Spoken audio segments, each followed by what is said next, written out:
for tuning in. You're listening to World Combat Sports. Salute to each and every one of you that's tuned in and dropping through. If you walk in the building, hit the like, share, and subscribe button, and also tell others about the content. You know what it is? You know what it is? It still hasn't changed, people. You know what I'm saying? The situation has gotten that much worse for the sport of boxing. You know what I'm saying? And the reason why I kept that up there of Mr. Conor McGregor, because he himself has been accused of situations such as what we experienced with for Felix Verdejo. Let's not get it twisted. You know, he himself had the money to do just enough to get himself out of the problem. But what is this we hearing about? Puerto Rican star Felix Verdejo is just apprehensible in many ways. You know what I'm saying? Um, I look at it this way. I didn't get the vibe. You usually don't get the vibe. You never know what's going on in somebody's life. When I met him on several occasions, seemed like a cool dude, whatever the case, trying to get his career back on track. And you know what I mean? Like when he fought Masayoshi Nakatani, this situation was going on. This situation right here between him and Miss Rodriguez was going on. Period. You know, her name, Miss Rodriguez, who was pregnant at the time of her death, was found a couple of days after she was reported missing. She was identified Sunday via dental records. Puerto Rico's Institute of Forensic Science said in a statement, the FBI arrested Verdejo, whose full name is Felix Verdejo-Sanchez, on Sunday and charged him with kidnapping resulting in death, carjacking resulting in death, and intentionally killing an unborn child, known as the Unborn Victims of Violence Act of 2004. Felix Verdejo, 27, could face life imprisonment of the death penalty for the carjacking and kidnapping charges and life imprisonment for the intentional killing of an unborn child. What does this mean exactly? When you run across fighters who are in situations like this, sometimes it's domestic, right? Because it happens with fighters. They get punched in the head, and you have a lot of fighters that get themselves in trouble. They react wrongly, and they pay the consequences. It happens all the time. I really can't put that off on Felix Verdejo, you know what I'm saying? Because I'm not a doctor. But situations like this isn't the first. You know what I'm saying?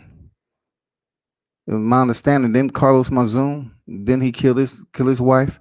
I mean, there's been plenty of boxers who have killed people in general.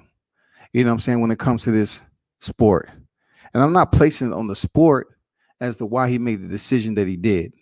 I'm not saying that. I'm just saying that sometimes the judgment is like the judgment that a fighter puts on a situation, especially when it comes to a female or outside relationship, anything that's gonna put them in a dark public limelight. They're gonna defame their character. It's gonna cost them crazy amount of money, hundreds of thousands of dollars. It's gonna cost them embarrassment in their own country. They might result to something like this. You know what I'm saying? It's just bad all the way around. But people, I'm telling you, it happens all the time in life. These situations where you might be in a relationship and you have somebody else on the side. And Verdejo was no different. This female knew he was in a relationship. Miss Rodriguez knew he was in a relationship. Verdejo knew he was in a relationship. Whether it was feelings involved between these two, it was enough for her to get pregnant. You feel me? It was absolutely enough for this woman to get pregnant. You can be in a relationship for one night. You can be all nice and cuddled up, and you can get a girl pregnant and find out months later. But from my understanding, they was in a relationship for quite some time. And that right there is not just a friendship. You know what I'm saying? That's a commitment to see each other on a regular basis, to be around one another. No telling if she ever traveled with him when he was fighting. There's no telling, because It's just so much that goes into something like this. What in the hell pushed Verdejo over the edge just because she was pregnant? What pushed him over the edge? Why would he make a ultimate decision to take her life and brutalize her the way he did? What would make him just totally black out, kill her, kill the unborn baby, and believe that no way, no how they was gonna link it to him? Like he wasn't gonna get the phone call. You know what I'm saying? It just doesn't work like that, period. It just, I'm looking at what she went through. You always kind of like imagine how it all played out. What was the conversation? What was the conversation initially when the announcement was made and the information was delivered to Felix from her? When they was having a dialogue, did he want her to get rid of the baby? And she said no. He knew he might have to tell his wife. He might have also known, over there in his country, they might play by different rules. You never know what would have happened. He might have not loved her. He may have wanted to stay with his wife, even though he had another relationship outside of it. It's just too many damn variables to try to figure out what made him click. Click off to the point where I can't see nothing else except getting rid of this shit. I want to clear it all out, knowing the damages is going to ruin my boxing career forever. It's going to ruin my life for good. What made him do it? Just telling him, okay, I'm pregnant. It couldn't have been. It couldn't have been. It had to be a situation where something else was talked about on the phone that they disagreed with.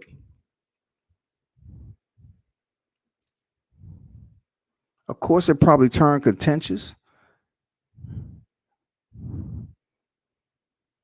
There were probably threats.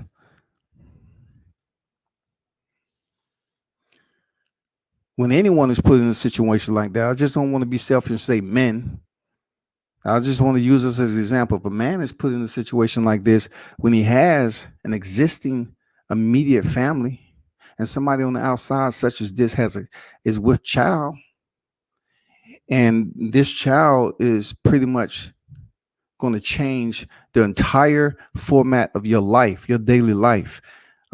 People make crazy ass decisions. Decisions such as Felix to go out here and kidnap, murder, and with the understanding that she was pregnant, I guess. Now he can, with phone messages and everything else, from my understanding, he's unable to, put it out there that he didn't know she was pregnant. You know what I'm saying? From my understanding, he really can't say, oh, I didn't know she was pregnant. Because you're talking about the unborn baby. Somebody's going to force his hand. Once he does settle in, you know what I'm saying? Once he does settle into the courts and they have trial, he's convicted. He may not even make it out to see another day on his own. His career is over. Felix Verdejo boxing career is over. I mean, not so much to the point where, we're pre-speculating everything that they have in the media is true, right? But let's just say it is. All of this is true. Will he ever see another? Will he ever see the light of day again on his own? Be able to walk away from this? I'm just curious what y'all think about that. Do you believe somehow, some way, Felix Verdejo will walk free again from this? Because it seems like he's going to probably be in there for the rest of his life.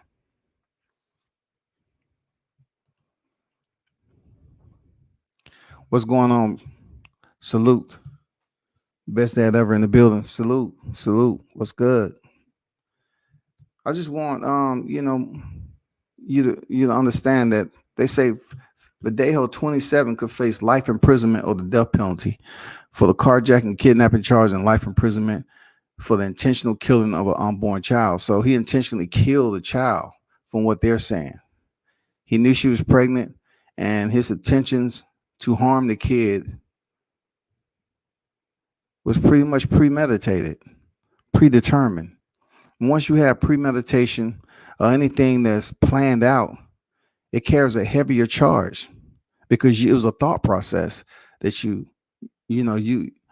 premeditated everything, put it together, and then you acted on it. You executed the plan, and that comes with a heavy, heavy hammer when it comes to the court system. They paint you out to be much more worse than what you already are viewed to the jurors that's there listening to your case. You know what I'm saying? They might consider you to be animalistic, just off the accusations against you. But if it comes out that you through text messages and everything else that you're threatening her and saying what you're gonna do to her and the kid, I mean, shit. He lucky to last a month when he finally incarcerated, especially over there where he at. Seriously, Puerto Rico, they do shit different. Puerto Rico operate off a different set of rules. I'm not saying everybody go in there for murder is this, that, and the other, but you kill a kid, it's already people that's out there that's putting death on his head. You know what I'm saying? This is crazy. It's unfortunate. Felix had his little hiccup in his career where he was trying to get back on track.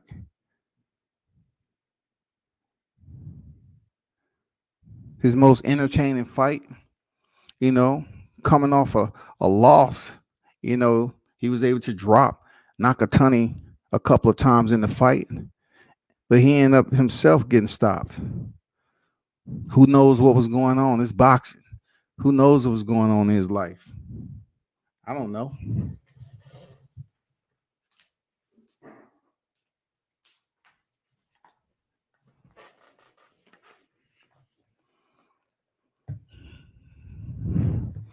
In this particular case, there's no what ifs when it comes to his incarceration. It's only a matter of time to how much punishment is going to be dealt upon him for his actions. You know what I'm saying? That's the big case, and he won't be the last one to do this. Felix won't be the last one to go out here and cause harm against anyone. He won't be the last. As long as you're getting punched in the head, it's been proven over time that certain things are going to happen. The head isn't made to be punched. So some people react to the punishment differently over a period of time where their psychological or physical condition mentally degrades. It can come from medication. It can come from, just the CTE damage that's received. It can come from a lot of variables. But at the end of the day, your actions is your actions. You can go in there and say you're a boxer and you've been taking punishment, you blacked out, you really know what the fuck was going on. You you can't remember. Well, when they get a hold of your phone, and if it was pre-planned, then they're gonna say, well, you was in sound mind and body to plan this shit out and carry it out and leave her body over there rotting in a lagoon. We're gonna put you where you need to be then, so you won't be able to harm anybody else. That's their mentality. You know what I'm saying? And that's pretty much what's gonna happen to him.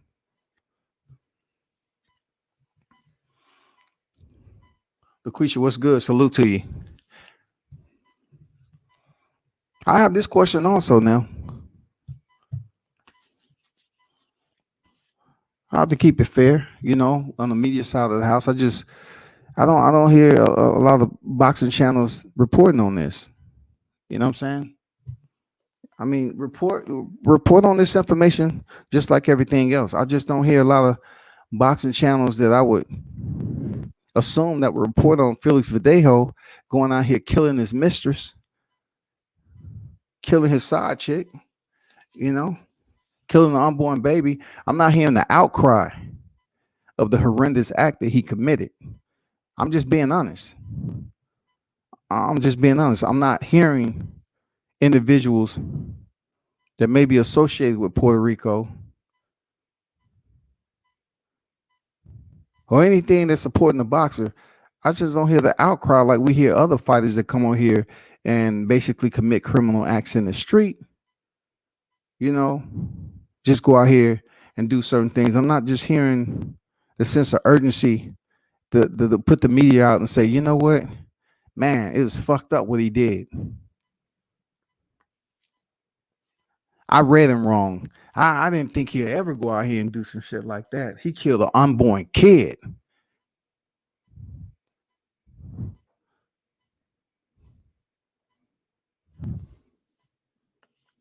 See, some people, when it comes to reporting, they try to look at it as if a person looks the part to commit such a crime. And you know, some of these cats probably up here looking at Felix Verdejo. He's like, man, dang, you know, he doesn't look like the type of dude that would do that. Like, look what weight class he was fighting at. He only at 135. How can he go out here and do such? Like, he's a clean cut dude. You know, some of these cats really want to put it off on a female. Oh, she wanted to be with him because he was a boxer. She knew what she was doing. And whether that's right or wrong, at the end of the day, she didn't kill herself. He did. But come on, these boxing channels. Come on now, start making your videos. You have a Puerto Rican fighter that committed a heinous act, right, of death, murder. Not only of a age appropriate adult, but of an unborn, intentional unborn child, right? Intentionally killing an unborn child. So therefore, I'm saying to myself, I'm just asking this question: where's the outcry and the sense of urgency, the energy, the tone of your voices? You know what I'm saying? The anger. You know what I'm saying? Where is it? I don't hear it coming from all these channels that represent all those freaking, you know, um, all these thumbnails that they'll put out on every other fighters that's doing shit out in the street. But Felix Verdejo from Puerto Rico, he's all over the media, buzzing. And you barely hear anybody. There's some out here. There's some, no doubt. You barely hear any of these channels that rep these Puerto Rican fighters any other time. They're not out here saying anything too much. I've listened to Salah, believe me, I've been listening.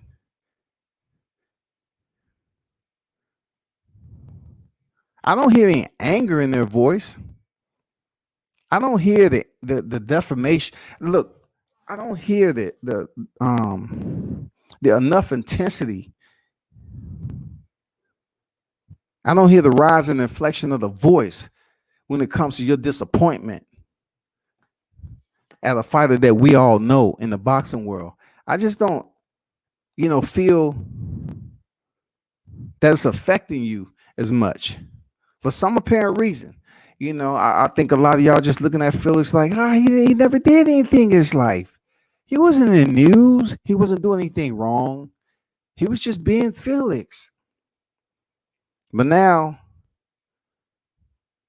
he's made headlines and you all are super quiet, man. That's unfair. That's not even reasonable to think that you would think I'll get on here and speak about the situation. And then people call themselves the YTBC community only when it's appropriate for them to speak on certain topics. This is the ultimate time for you to speak up. Felix Verdejo left a female that he had a long-term relationship in a lagoon, knowing that she was with the child before he killed her. We don't know all the details. We don't know if he actually, you know, kill the child. They just trying to say, well, the child was inside, the child died along with the mother, or he stabbed her, or there was blunt force trauma that for her to lose the kid. We don't know any of that shit. All we know is they saying it was intentional on his part.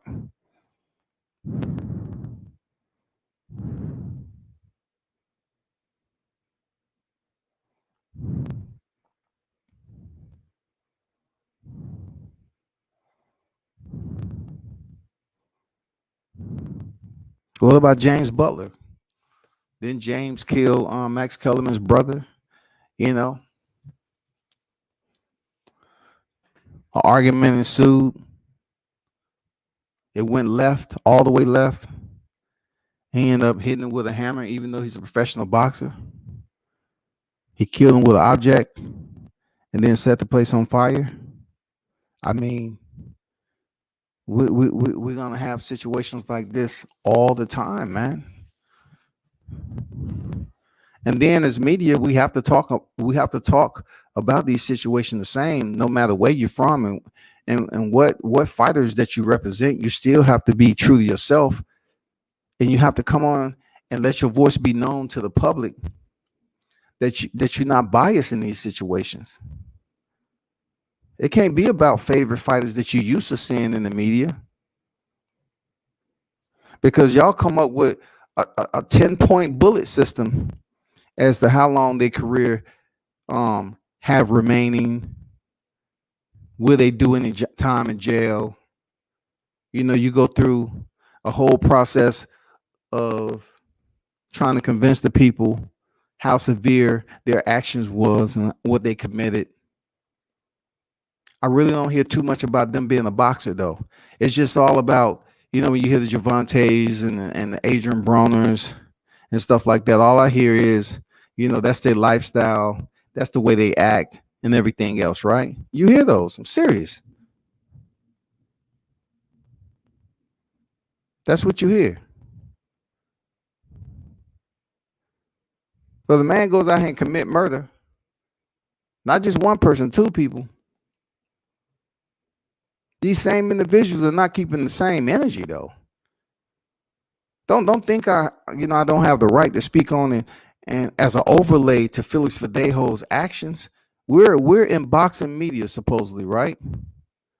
They say it's a fantasy YTBC out here, but if it is, Felix Verdejo was a boxer. He was. He still would have an active box rec out there forever and a day. He would never fight again in his life, except for behind the confines for which he's headed. That's the only time he'll put on any type of action that emulates what he used to do for a profession, and that would be in defense of his life.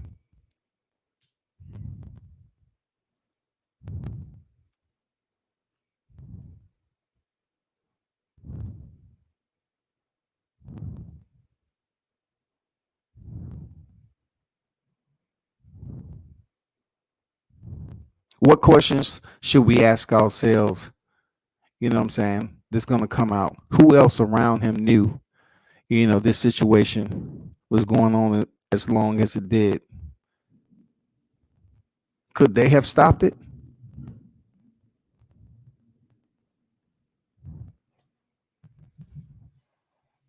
It's just a question. Could they have indeed stopped? Because this couldn't have been their first argument. I'm not totally sure on how far along was she, but I'm saying this couldn't have been their first argument. It wasn't their first argument.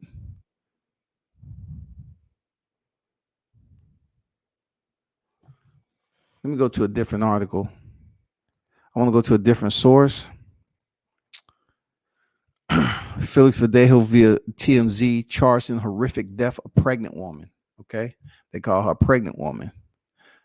So I'm gonna skip through the preamble. His Miss Rodriguez was 27 years old, pregnant. Verdejo surrendered to authorities in Puerto Rico on Sunday, roughly 24 hours after the body was found in a lagoon, like I mentioned earlier. Okay. Officials say FBI has been working with the witness who claims to have firsthand personal knowledge of the incident because the boxer had requested his help to terminate the pregnancy. So here we go. Different sources are coming to the surface now. So we have an individual that probably used to be a friend of Felix, but found himself facing life too, and he turned to the CI. It happens. It's so easy this day and time. Here we go. Probably a friend of him. They used to be. He found out he was about to go away too. He said, he asked me. I'll tell you everything you want to know. The witness says he and Verdejo abducted. Yep, that was his PIC. That's what this is. His accomplice. So I'm curious to know he's gonna freaking get off free.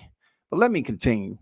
The witness said he and Verdejo abducted Rodriguez on Thursday evening in a black SUV, where the boxer proceeded to punch her in the face and inject her with a syringe filled with substances. Damn, Felix. After that, Verdejo allegedly bound the woman's hand and feet, tied a heavy block to her body, and threw her off the Teodoro Moscoso Bridge.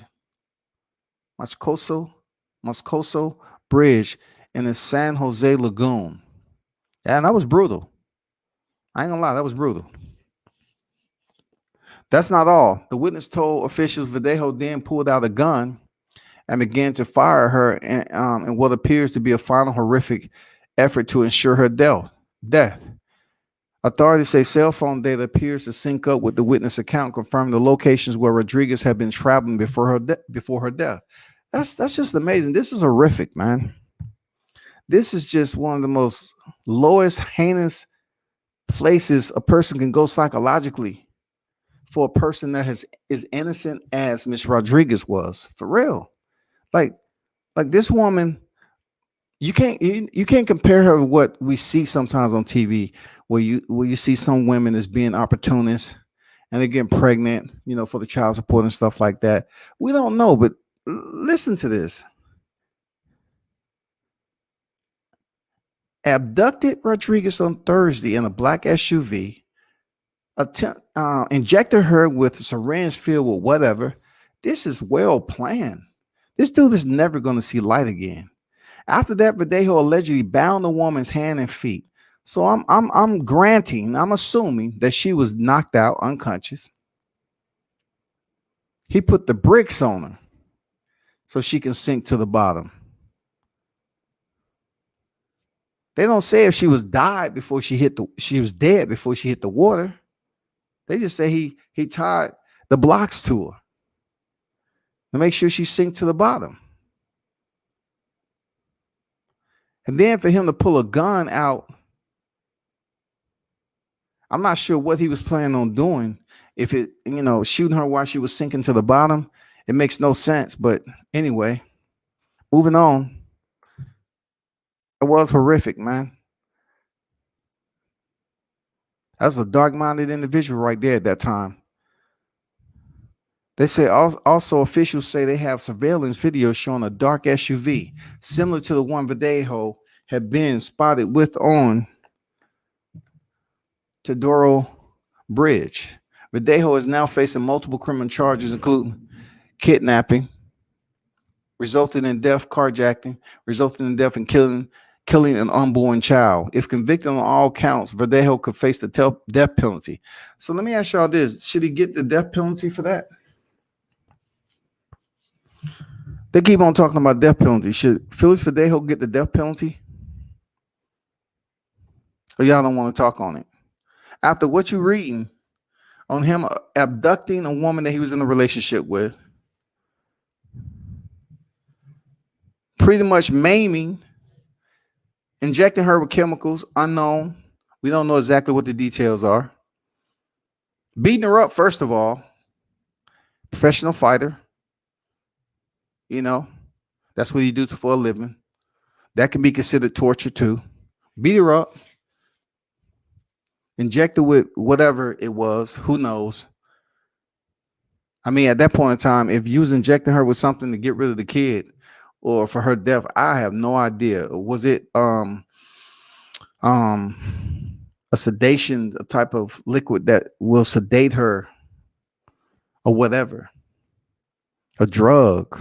We don't know, but just to go through the process of injections, was that something he was used to doing himself? Has he did it to other people? I have no idea, but that's pretty technical to have a syringe on standby with chemicals inside of it. Evis, what's good? Sad to see someone doing such a horrific crime. Verdejo had an accident before because of his bad choices. Sir Ken in the building. Salute to you there, Sir Ken.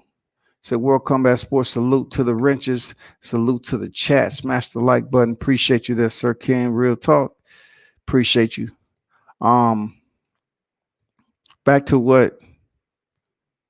Hold on for a second. To what Eva said, Verdejo had an accident before because of his bad choices. You're right. You're right. He did. You know what I'm saying? Alex, what's good? Salute to you, my brother. Didn't see you up here.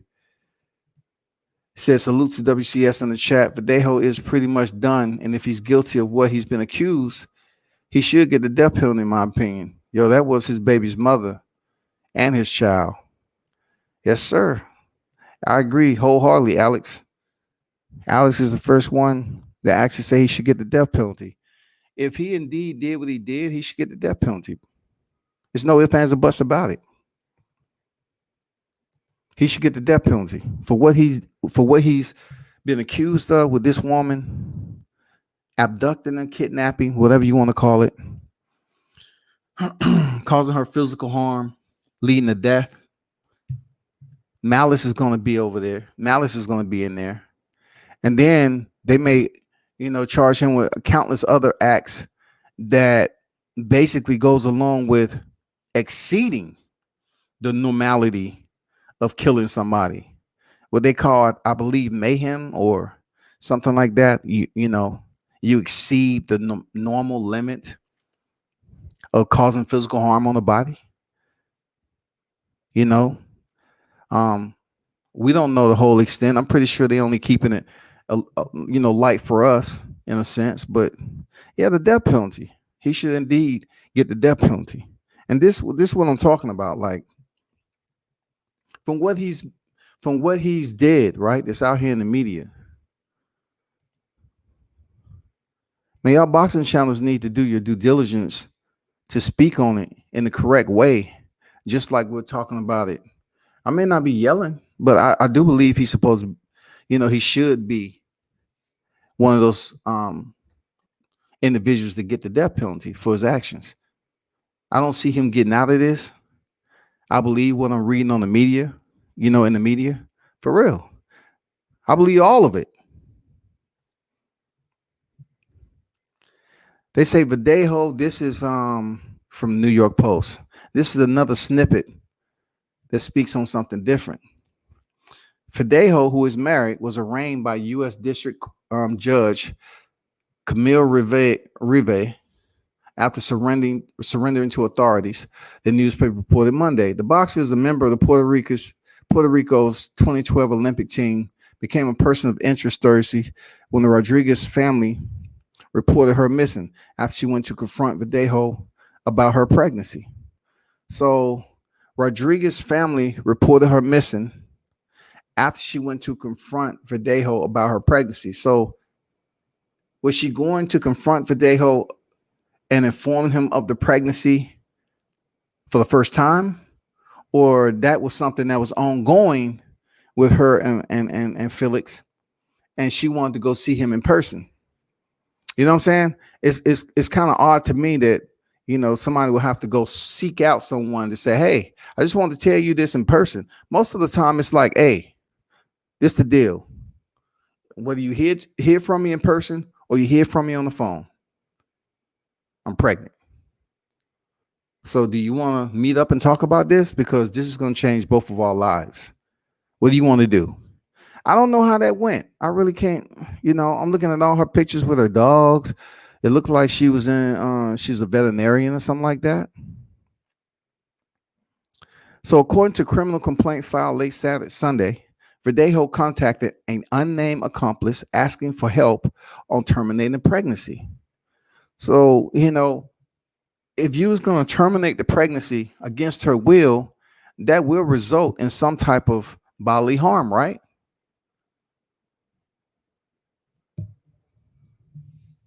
I mean, that's the only thing I can think of. Like, if she wasn't willing to terminate the pregnancy, or was she willing to terminate the pregnancy at one point in time and then changed her mind once they met up? Was she trying to convince Felix that he would have a better life with her? You know what I'm saying? If he was to just basically leave his family and take care of the kid, was it something else that Felix believed that would happen to him if this baby came to light outside of the child support that he was going to be paying? It's so many things is going on. Like, people, they'll look at the pictures of this girl and say, man, she looks so innocent. And she does. She does look innocent, people. I'm keeping in the buck.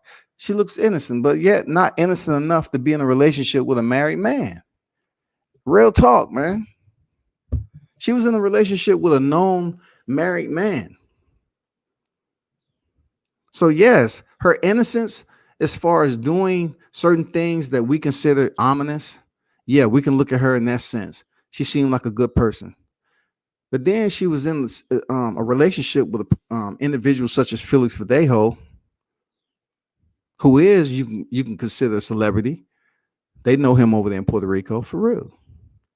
She was in it long enough to get pregnant. So the FBI said Verdejo met Rodriguez at her home. Getting to the good part.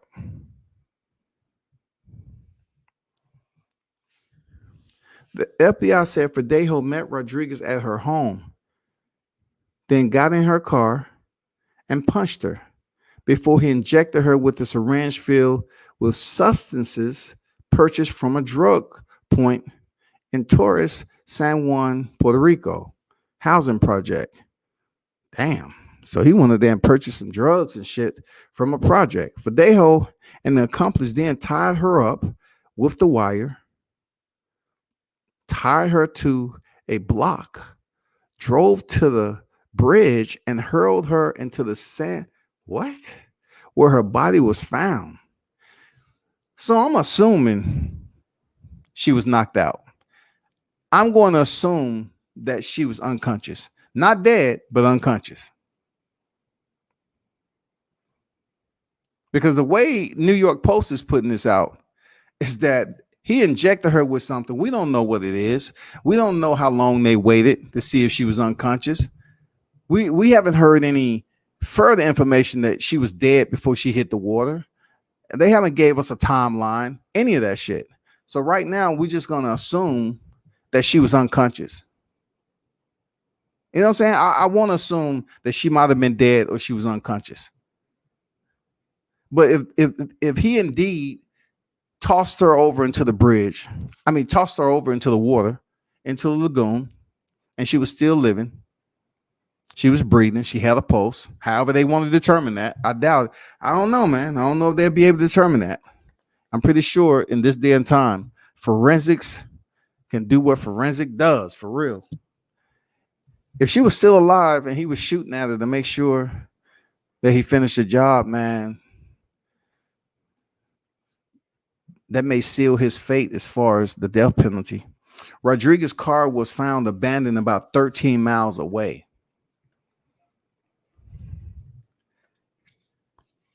13 miles away. Felix's final record in his boxing career will be 27-2-17.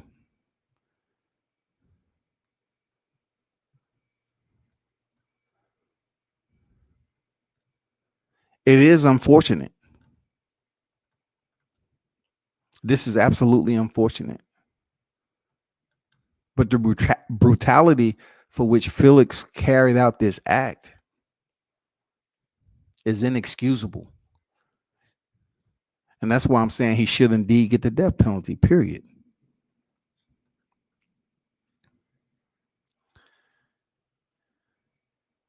Eva says she might wasn't innocent, but committing a crime like that is not the answer in any society. Absolutely. Absolutely. But if I'm reporting on, I have to report, the other side. I just can't report the lighter side without, reporting the darker side. Like I said, she looked innocent. I can give you a pen. It's plenty of individuals that's locked up that look innocent. A picture is just a still capture of someone's, emotions and their appearance at that time, whether the expression is smiling or frowning or whatever the case may be. She seemed like a pretty decent human being. She seemed like a good woman. On the other hand, she was mature enough to be in a relationship with a married man. Not only just a married man, but a married man who is a professional fighter and isn't a slouch. Like, people know who he is over there in Puerto Rico. He's not just the average Joe. They know who Felix Verdejo is. POG, salute, man. What's good? Damn, shaking my head. It's good. Major Key Boxing in the building. What up? You can terminate if she was still alive with water in her lungs. You can determine if she was still alive, the water in her lungs. Yeah, that is a case, They can determine, But I just kind of factored in the point is that she, with the water in her lungs and whatever he gave her, if we're conscious, we're going to take in water much different than if we're unconscious. You know what I'm saying? We're going to take in water much different. If you're conscious, your actions is to survive. If you're unconscious, your action isn't that. So water's just going to feel. But I'm pretty sure they can determine if she was conscious and taking in water and whether she was conscious, or whether she was unconscious taking in water or conscious taking in water. But one thing I know, if you have a live human being that's coherent to know that they're in a life or death situation, of course, that shit, they're going to have a lot of water in their lungs because they're going to be fighting to the last breath. But then again, if he sedated her with something from the projects and she was unconscious and they tossed her over there, it makes him look like the worst individual ever. Like, I think too many people just looking at his picture, like, they're looking at Felix Verdejo's picture. Hold on for a second. Let me show you something right quick.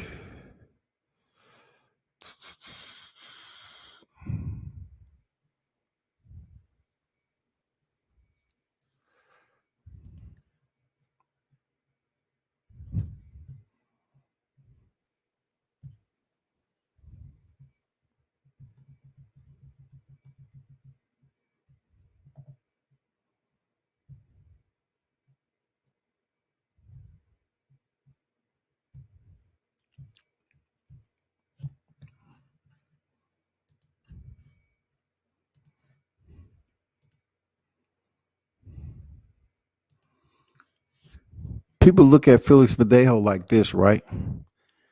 And they probably saying, man, this is a good guy, man. Felix, he wouldn't do that. He's a good dude, man. You know what I'm saying? He's a good dude. That's what I think a lot of these individuals on here are thinking. That's why they won't report on it as being a heinous act committed. It's important that you report on it because it deals with boxing. It's important that you call him out for what he did because it's a part of boxing. He is a boxer, and what he did associates him as a professional fighter, not just any fighter, but he was one of those, considered top tier, Real talk.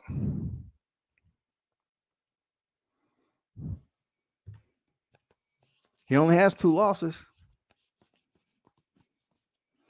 He wasn't a slouch.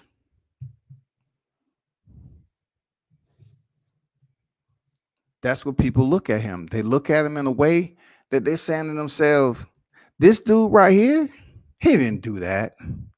He doesn't even look violent, man. You know what I'm saying? He didn't do that. I mean, like I said, he never gave me any of those vibes when I seen him. But this is not about what vibes he was giving off to his fans or those who support boxing. It's just all about what happened between him and the mother of his child to be. That's for him to go through the entire process of calling up an accomplice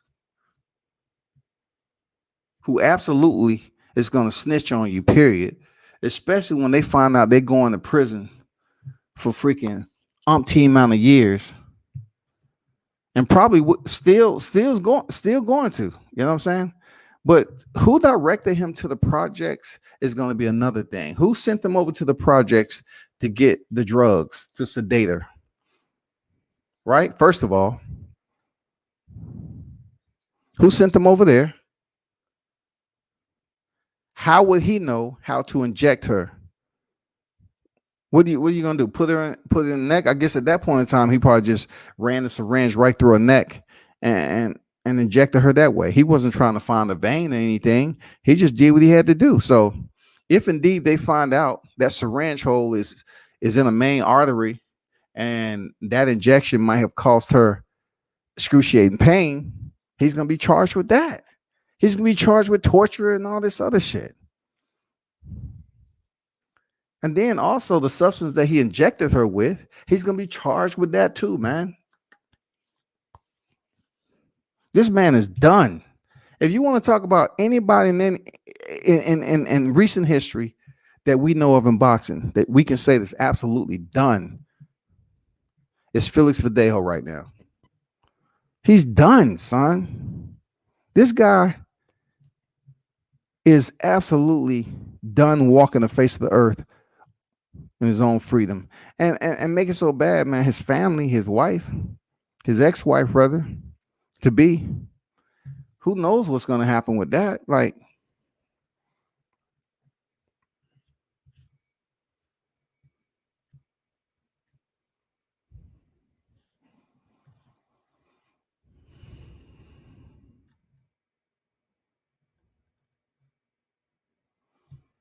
in life, not everyone can handle success at young, being that young, especially if it comes from a tough childhood.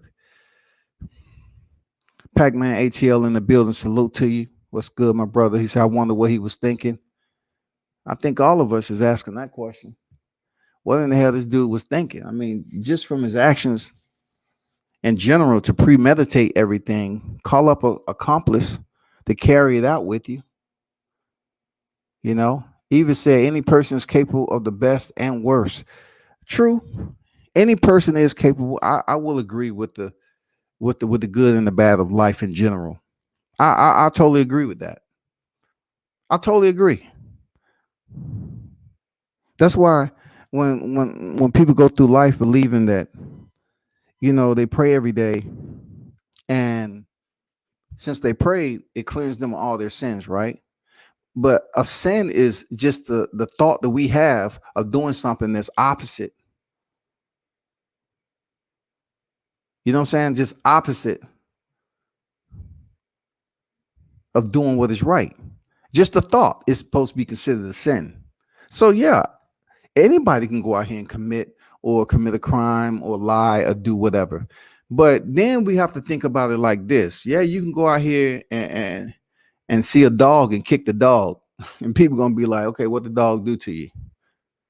But when you go out here and take a life in a brutal manner for which he did, and once again, we don't know the entire details, but he went over to her house.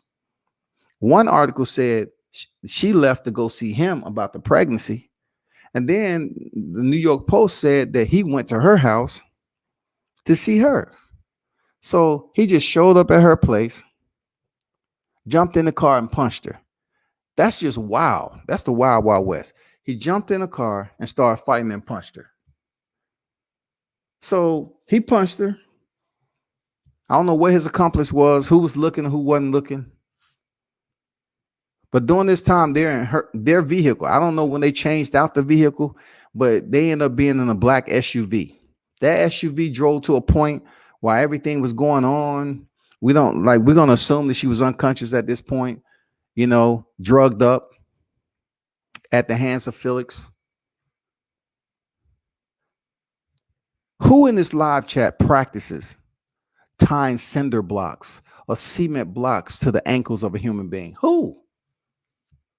Especially for them to stay tied. Like, how many of y'all have tied a rope, not just so it can stay fastened with a heavy object on the end of it, but who wakes up in their lifetime and say, you know what, I need to really practice on tying cinder blocks and securing cement blocks to the ankles of a human being. I really need to practice that shit. It's just a lot of shit this Felix is accused of in this act that make you think, right? It make you think a lot deeper and say, damn, how long has he been practicing this shit?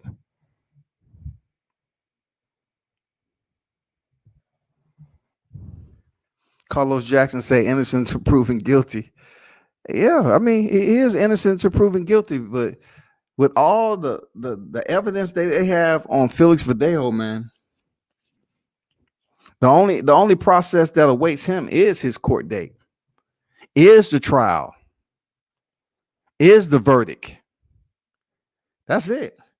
It's not like he's gonna go before the judge and the judge gonna grant him bail. It ain't happening, man. He's not getting out on bail.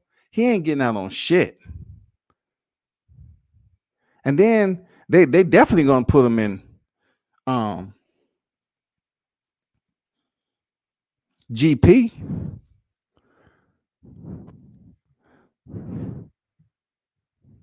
They definitely gonna put him in general pop.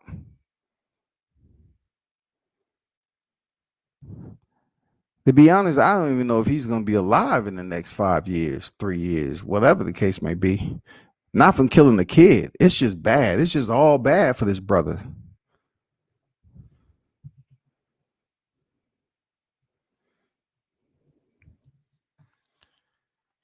But I agree with Evis. Any person is capable. Any person is capable of the best and worst. I totally agree with that summation. That yeah, we all can do bad, but it's to the level for which you do bad. Not everybody is has the psychological strength or the depth to breach those levels of violence. It's some people that's not really is within them to have the courage to cause mayhem like that. That was mayhem. That was a strict depth of violence, brutal, raw violence. I mean, they say sometimes a person can black out and they can go to that extreme.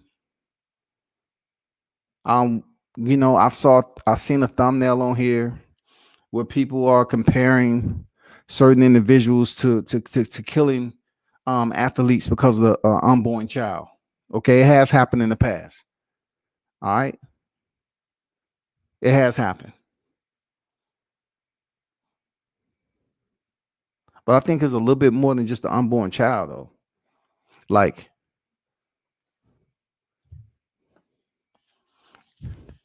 this man was married.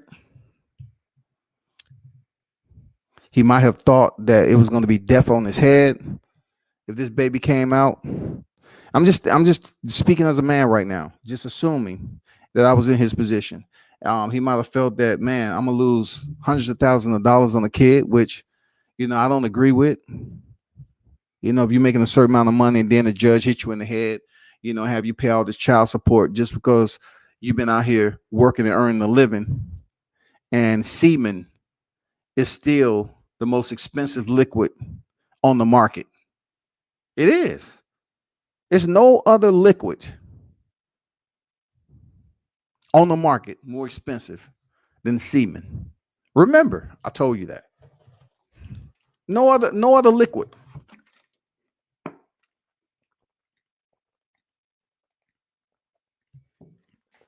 Now I might want to downsize that a little bit and say liquid that is secreted from the body. But semen is that type of liquid that have people in court every day. I ain't lying to you. All over the world. Oil doesn't have people in court every day. It's one liquid. It's not drugs. It is absolutely semen. That has people in court every day paying money. And maybe Felix Verdejo was like, you know what? I ain't trying to do this shit. 18 years. See, when you think about 18 years and you think about all the money you're gonna lose, and you just think about the worst part of it, you've been chilling. This chick was good enough to be a side chick, but when it comes down to it, when a baby's on deck, you have to spend more and more time with her. Felix may have felt some type of way to the point where it hit him all bad, man. He just had he just lost it. He just said, fuck it, man. When you say fuck it when you have a wife, that you're going to go out here and think you're going to get away with something? Like when you just say fuck it that way, like I'm going to go take care of this kid knowing it's going to ruin the rest of my life. So I'm just going to go out here with an accomplice and try to kill this female. Even though I'm doing it because I'm already in a marriage and I want to continue my boxing career without all these problems. And I would assume that he already had some other personal problems going on in his life. Seriously. I'm assuming that Felix Verdejo had personal problems going on in his life anyway. I would assume that may have been one of the reasons that he was over there, chilling with his side piece. I'm not going to just say that was his baby's mother. That was his side chick. He was married. He is guilty, and now only the sentence is the only thing nobody knows. I will have to say he is absolutely guilty. If this comes out that his accomplice was the one who did it, then I would apologize. I have no problem creating a live stream and apologizing. Right now, with everything that's across the media that they're speaking on, it's pretty consistent that Felix is guilty of everything for which they're accusing him of in the media. It's no ifs, ands, or buts about it. This shit is for real. The man is going away for life, and his freedom is done. He has been banished from freedom. It has happened. He's committed the act, and now it's time to pay for your crimes in the court of law via a verdict. And people can say what they want.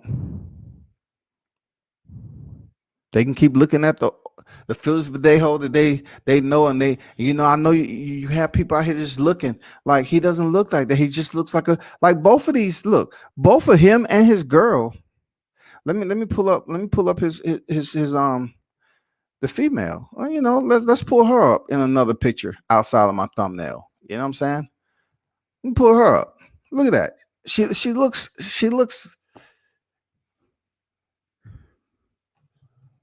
as heartwarming of an innocent female that you can think when you're talking about something in person. Like, look at her. She looks low maintenance, nice. You know what I'm saying? She looks like she's not an angry woman. But like I said before, you can't go off straight up looks and blend that in with a personality. But look at her picture. Does she look like she has a vengeful bone in her body? See, the reason why I'm saying Felix in this case right here is going to face some extreme backlash because there are individuals inside prison that's looking at this picture. And they're going to say, damn, man, you beat the shit out of that girl. You drugged her up like that. You fucked her up like that, bro. She couldn't even defend herself. So it took two of y'all motherfuckers to do that shit? It took two of y'all to go up here and kill this female. And like I said before, I really want to know what else is it. I really want to know, like, what the fuck he injected her with. That shit is still in her system. I want to know what the accomplice, what was his, part in the whole role. He wasn't innocent. What did he contribute to? That's all I'm saying. What in the hell did he contribute to? Please tell me.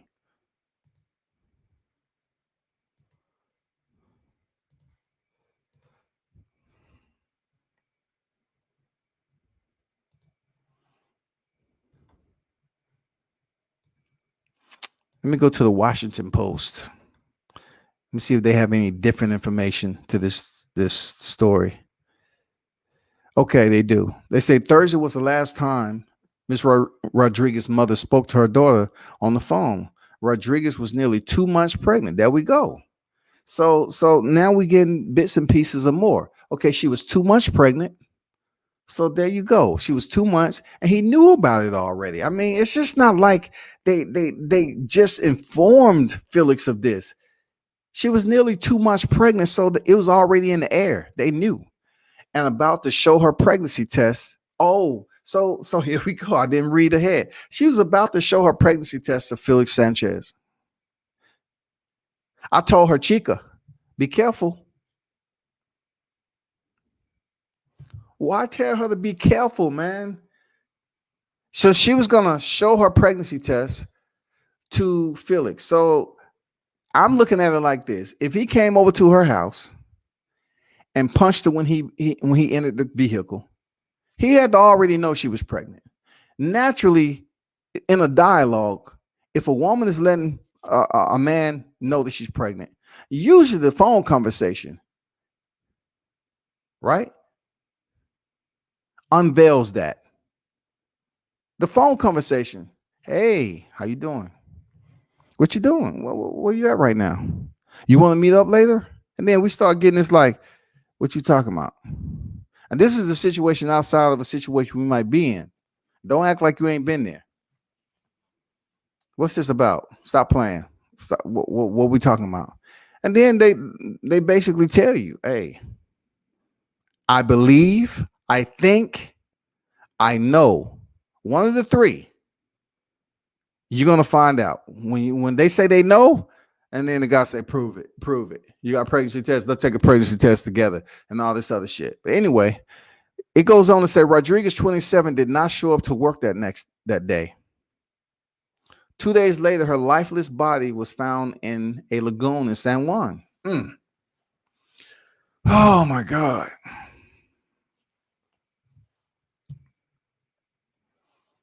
And then it just blends in with everything else about him injecting her with an unknown substance.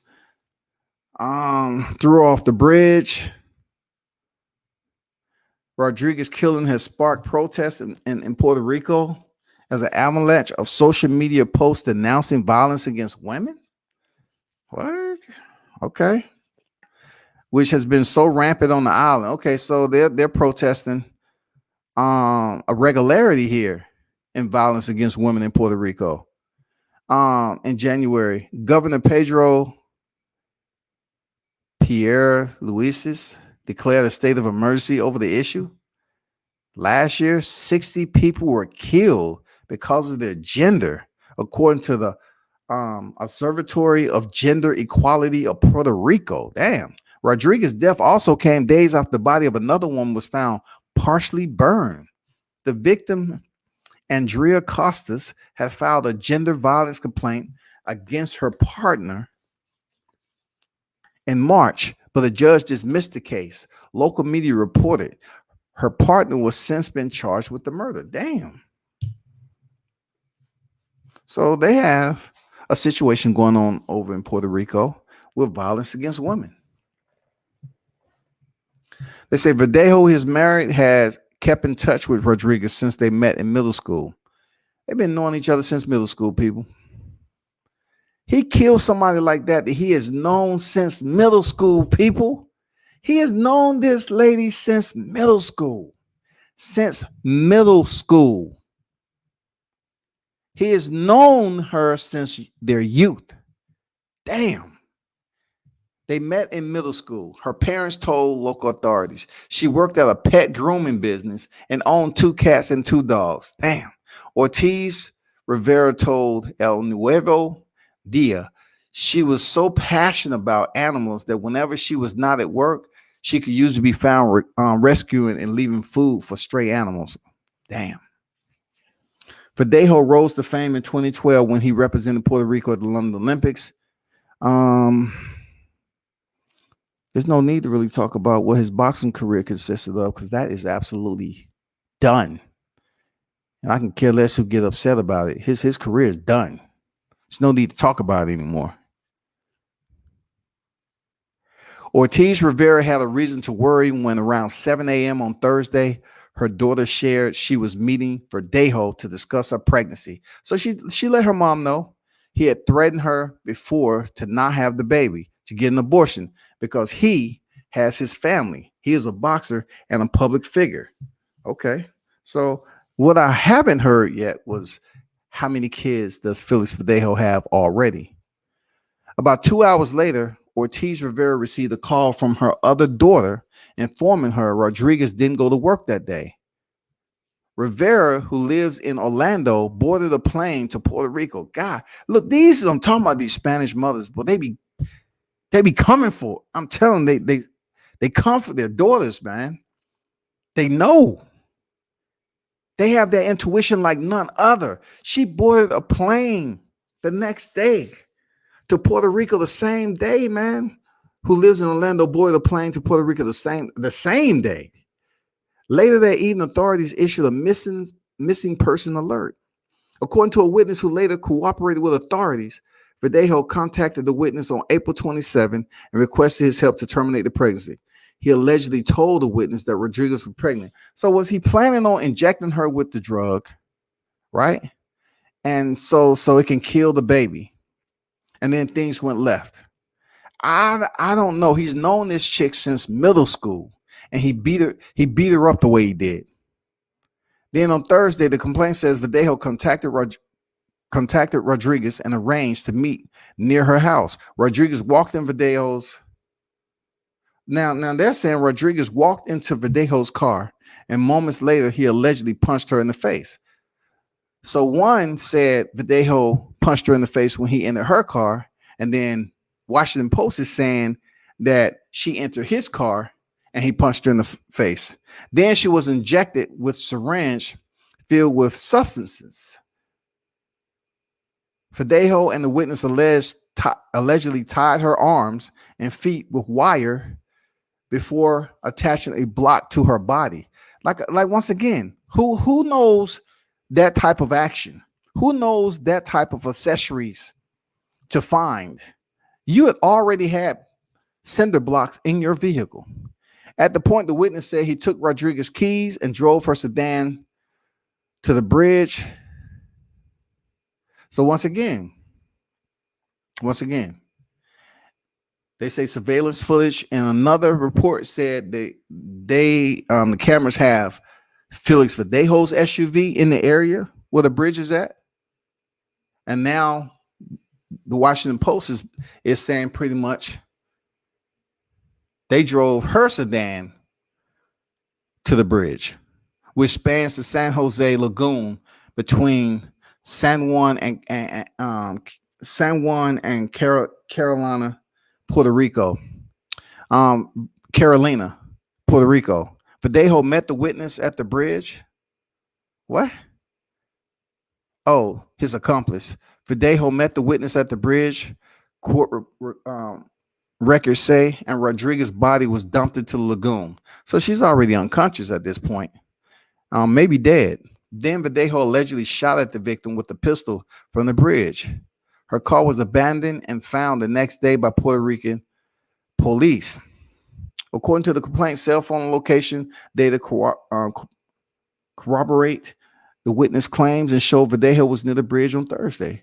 Surveillance camera footage of the bridge reviewed by FBI also show a dark SUV that matched Verdejo's car parked on the emergency lane of the bridge at 8:30 a.m. Jesus Christ, bro. On Sunday's authority announced they had identified Rodriguez's body through dental records. Her autopsy has been completed. Her cause of death has not yet been released. Hundreds of protesters gathered. Okay. Um. Wow.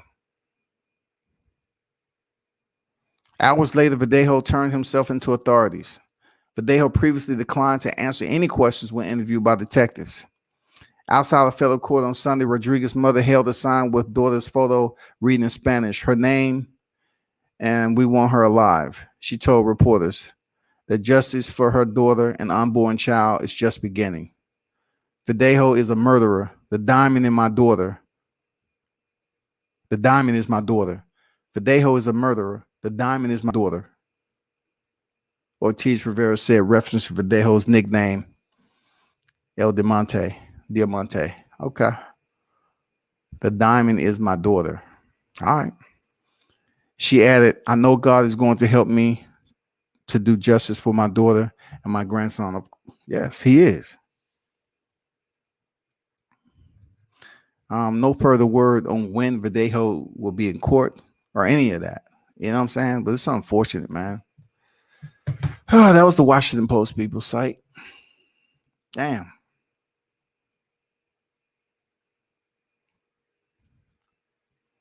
DGM said it was heroin. That heroin. I haven't read any article. I'm not saying you're lying. I haven't read any articles that said it was heroin. Okay. That's all right. Bubba already in prison. That's all right. Bubba already in prison doing ever. He about 6'5", 350 in the gym, lifting everything, waiting on Felix. Damn. Like I said, he's gonna have to use everything he was taught in the gym to fight against the weapons that's going to be formed against him once he's incarcerated. Hands down, point blank, period. They coming for his head. And then, I can see if the female tried to run him off the road, or she was trying to poison him and he survived and came out the hospital and he wanted to seek revenge. Any type of plot that they can put a twist of intrigue and suspense and drama to help him out so people won't be on his head. But this case, she loved pets. She loved to be out there rescuing on her days off. Oh, they coming for his head, period. It's heartless. You knew this chick since middle school. They coming for your head, bro. He's done. He's done. His life is done. It'd be better for him to get death row than to be in GP. And then, GP, all they're gonna do is shit. Man, I can't imagine, bro. I can't imagine what he's thinking right now. He may not even make it to court. I don't know. Epstein, I know his case is a bit different, but he was a pedophile and everything else to go along with it. Somehow the cameras didn't work and everything else. I mean, it happens. People on the inside, they can make shit work to your disadvantage, to cause you be in the dark and you wind up dead. I think Felix Verdejo in this matter right here, he might just kill himself, man. Seriously, he might commit suicide. For him to go that dark, I mean, they haven't mentioned anything about his accomplice saying, he was drinking or he was under the influence of drugs or any of that. I'm not hearing any of this shit. All I'm hearing is he called up his accomplice and this accomplice helped him commit the crime. That's all.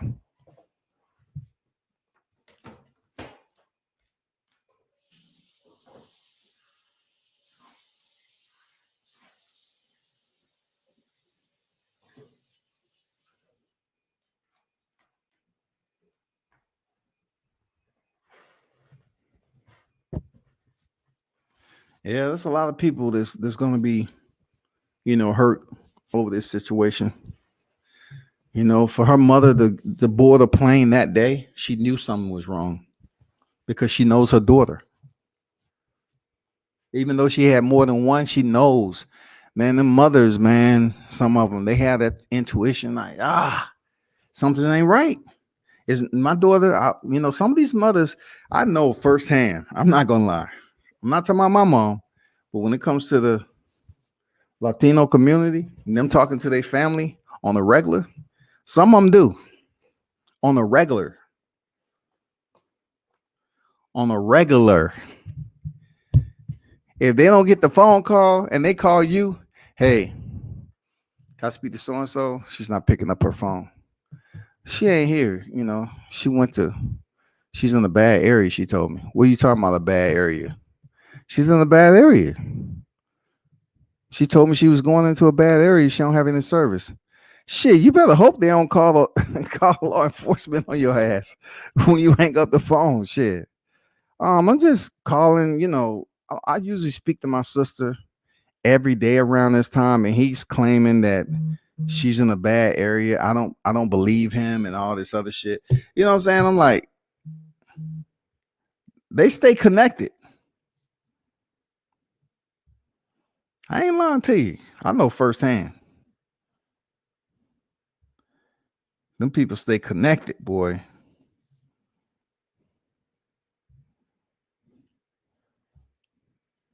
You try to tell them that she'll be back in an hour. They say, well, how's she gonna be back in an hour when I'm calling her phone? She ain't answering. Do you know where she's at? I don't know exactly where she's at. Shit, you can guarantee that they calling up 8, 10 other relatives. Hey, he's saying he don't know where she at. Do you believe him or what? Did y'all hear anything from him? Did she call y'all in the last 3 minutes? They put you on a timeline. They don't be fucking playing, dog.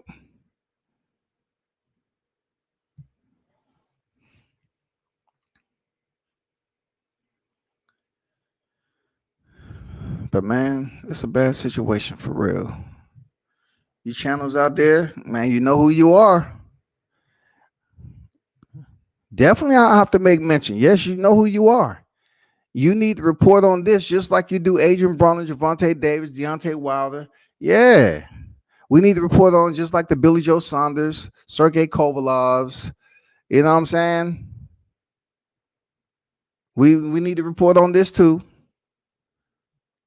Absolutely. We need to report on it.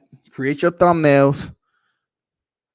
I want to hear your take and feedback on this. I know it don't have anything to do with you, but if we're talking about is the so-called YTBC community, I sure enough don't hear no BC speaking up across the board.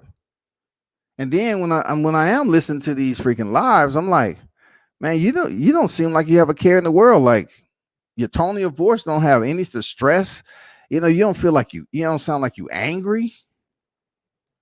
This is one of the worst situations that you can have when you have a boxer for one who compete in the hurt business and commit violence on his opponent to go out here and attack not just any woman, but this is a woman that he has known since middle school.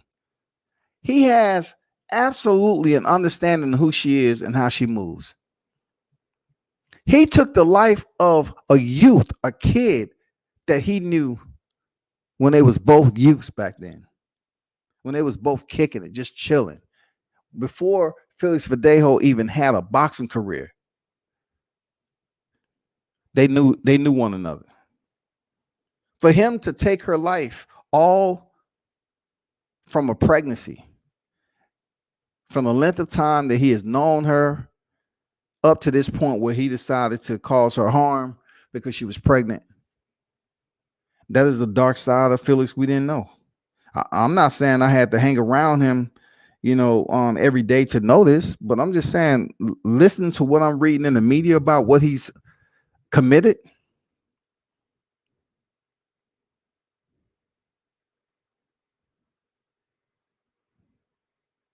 he's gonna have to receive a strict form of punishment. And if they do let him out over there in Puerto Rico, he won't live to he won't live to sit over there and have a documentary done. He's dead. You go from people cheering you from dropping Nakatani to now you have people want to kill you, and you got family, and they're not giving a damn about your family because you didn't give a damn about them.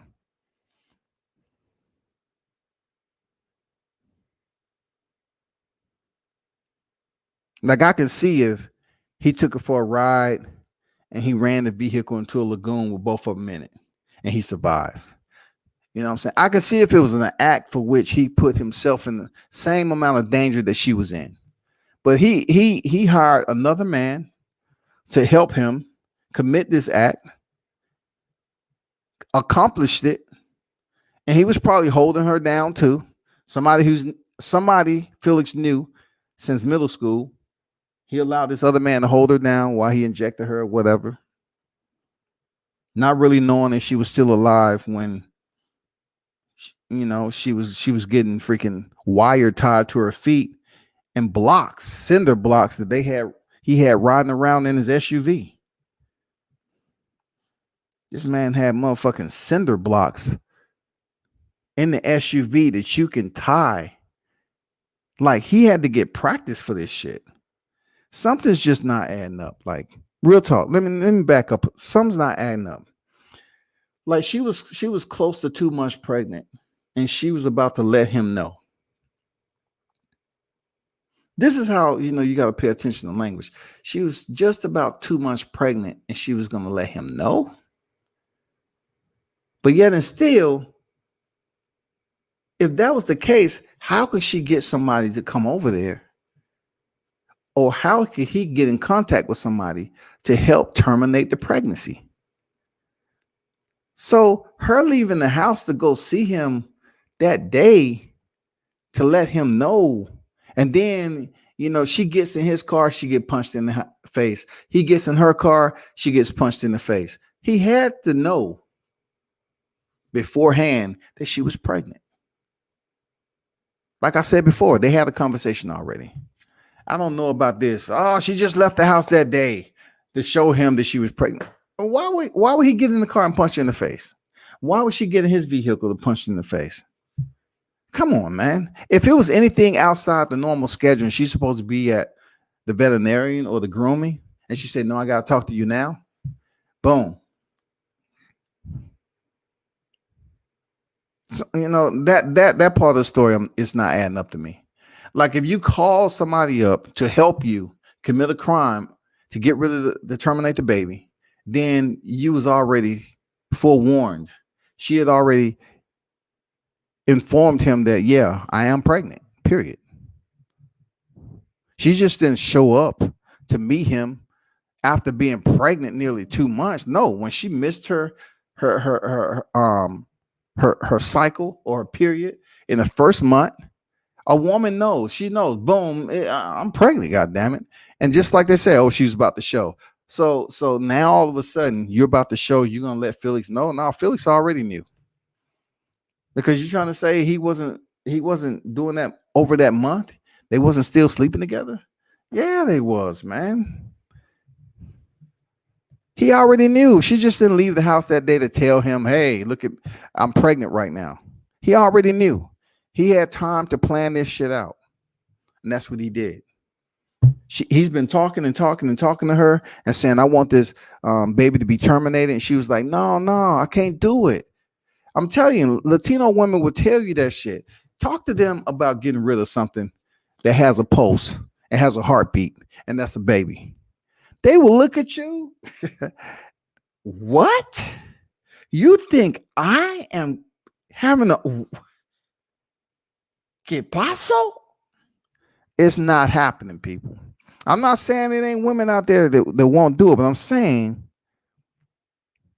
that if you have been in a relationship with this woman and she's a good person, if you say, hey, get rid of the baby, we really don't have room for the baby, we don't have the finances to it, Man, they gonna go in there and cry and cry and cry and come back in there, and you thinking they done just got their emotions out of the way and everything. They say, listen, Mila, Mila Papi, be aquí.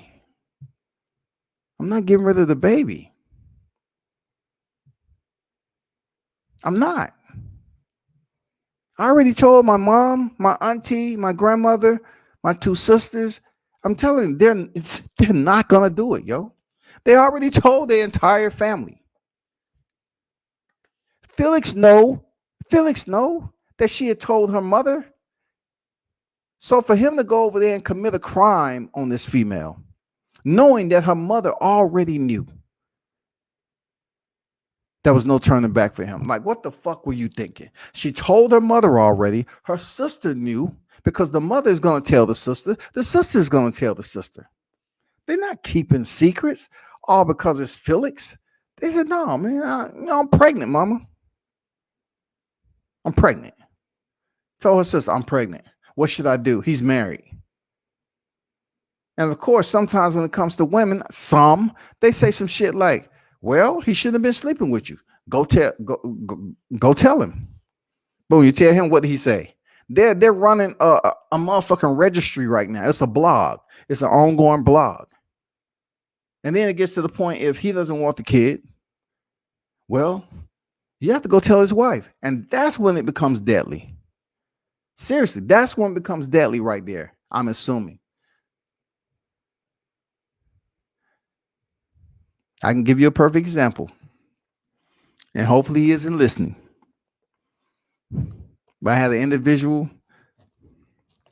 that I served with in the military when I first came in. And I'm talking about boot camp came in. And coming full circle, I happen to, be on the drill field. It's in the paper and everything. But I was just talking about him because I seen him in the fleet and all that. Like, just for to know what we talked about, what he talked to us about, and stuff like that when we was in that training or whatever. But anyway, he was married. He was a high rank. I even went to his promotion, his last promotion, before the incident happened. And he was dating this chick that a lot of people knew within that area because she was a nice looking chick. But when you have a nice looking chick around the military installation, you got to ask questions like, who are you involved with? Are you dating any Marines or Navy or Army? You have to ask these questions. So come to find out, of course, these women have the selection from a plethora of individuals according to your rank. It's a whole different Hollywood. I'm serious, but a broke Hollywood. Anyway, same shit with her and him. He was messing around. They had an extensive relationship, and she got to the point like, I want to tell your wife.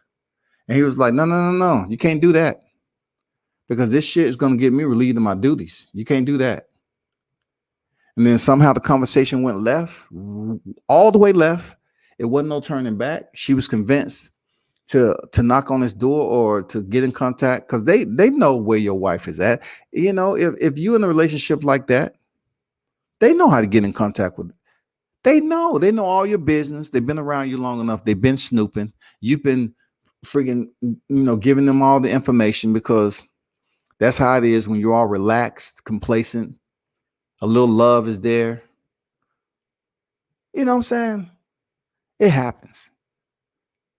And he kidnapped her, beat her up, and threw her out of a moving car. I'm not saying she was innocent, but it was somewhat similar situation where she knew he was married. He was a high profile name, and she still stayed with him for as long as she did. And he got locked up. But he was able to get out. I don't know if it's the fact that she just didn't press charges. I don't know the fact that, he ended up getting divorced and staying with the chick. I don't know, but he was locked up. He was on the news, everything. And I spoke with him before he left his command. I did. I spoke with him. I did. I spoke with him. I saw him at a gas station, and I said, "Hey, he said, you know what? I want to apologize because I remember telling you this, that, and the other back then when you were first coming in, not to do this, this, and this." And not to tell without telling all the man business and shit, and people be going on the shit trying to look him up. But yeah, man, he got over easy than Felix Verdejo. Now he didn't commit murder, but he got down. He beat her up, kidnapped her, beat her up, and pushed her out the car while it was moving and shit. And he still got out the car. They took one of his rank and they put him out the core with full benefits. I know a lot of you saying, damn, that's crazy. That's fucked up. That's double standard. It is. It's fucking double standard. Sometimes it work, sometimes it don't. We know that. But he sure enough did it. He posted bail. I'm not sure what happened when he had to go back to court, but he was able to first and foremost get out the military and go on about his business, man. He still had his benefits. Real talk. I mean, this is a person I knew. I came in when I was 17. I knew him all the way up to shit. For him to do an act like that, damn. Situations when it involves kids, man, it is absolutely an act of euphoria in some cases when it's done correctly. And then it can be one of the most ominous type of feelings that a person can have when it's at the wrong time. And people will be quick to tell you, right? It's no such thing as the wrong time when a newborn is involved. It is. It is because not everybody plans for a kid or in the correct situation, the proper situation, a healthy situation for a kid to be born. So you definitely have to look at it in that light, that not every kid that is born, I'm talking about the gestation period for which they're in the process of growing inside their mother. Not every situation is a healthy one. You hear people say all the time, it's like, why did you even bring this baby into the world if you weren't going to provide for it? Why did you even lay down with it? That's a good question. That is a damn good question. But when it comes down to the man, the woman has their percentage too. A man. Hey, I'm just telling you. There's two sides. Sometimes a baby is conceived with ill intent. I'm not saying that's the case here. I'm just giving you a generalization. Sometimes a baby is conceived with ill intent. Being from the South, shit, I wouldn't know what it's like. I would like to know what it's like that, goddamn. If I sat up here and had 2 or 3 babies' mothers, for them to pay me child support, I want to know what that's like. How much, Your Honor, I'm getting for this kid right here? Oh, you're gonna receive a total of $950. Okay, shit. What about this other one? She makes a little bit more than the next one, so you're gonna receive around $1,450 for this kid. Oh shit! This one, she has the best job out of all of them. Yeah, you're gonna get around 1,800 for this child, and then each time she gets promoted or gets a pay increase, it'll automatically be transparent. You see the child support stipend increase. It's nothing you really needs to do. I'm like, for real? Damn, for 18? Shouty. What?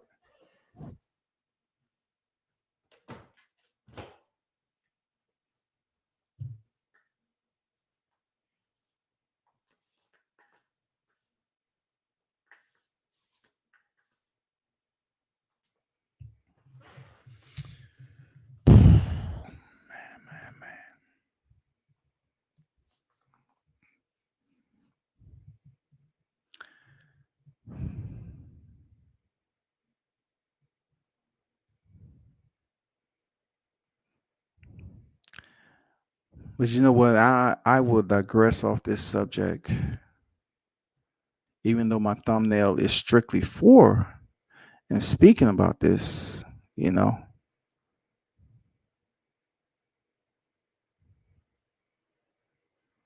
we definitely have to be patient and wait for this trial to play out. All right. And we really have to see who is truly the mastermind behind this. Does his accomplice have a lot more to do with this than Felix is being vilified in the media? We have to be patient. Real talk. We do. We have to be patient. I'm not saying I'm digressing from what I've mentioned since I've been on here. All I'm saying is, from what it seems like in the media, it does paint him in a very dark psychological demented individual. It paint him as such.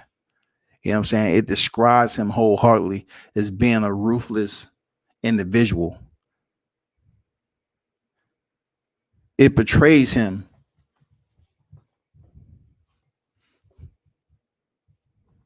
and his malfeasance to a whole nother level. It truly does, man.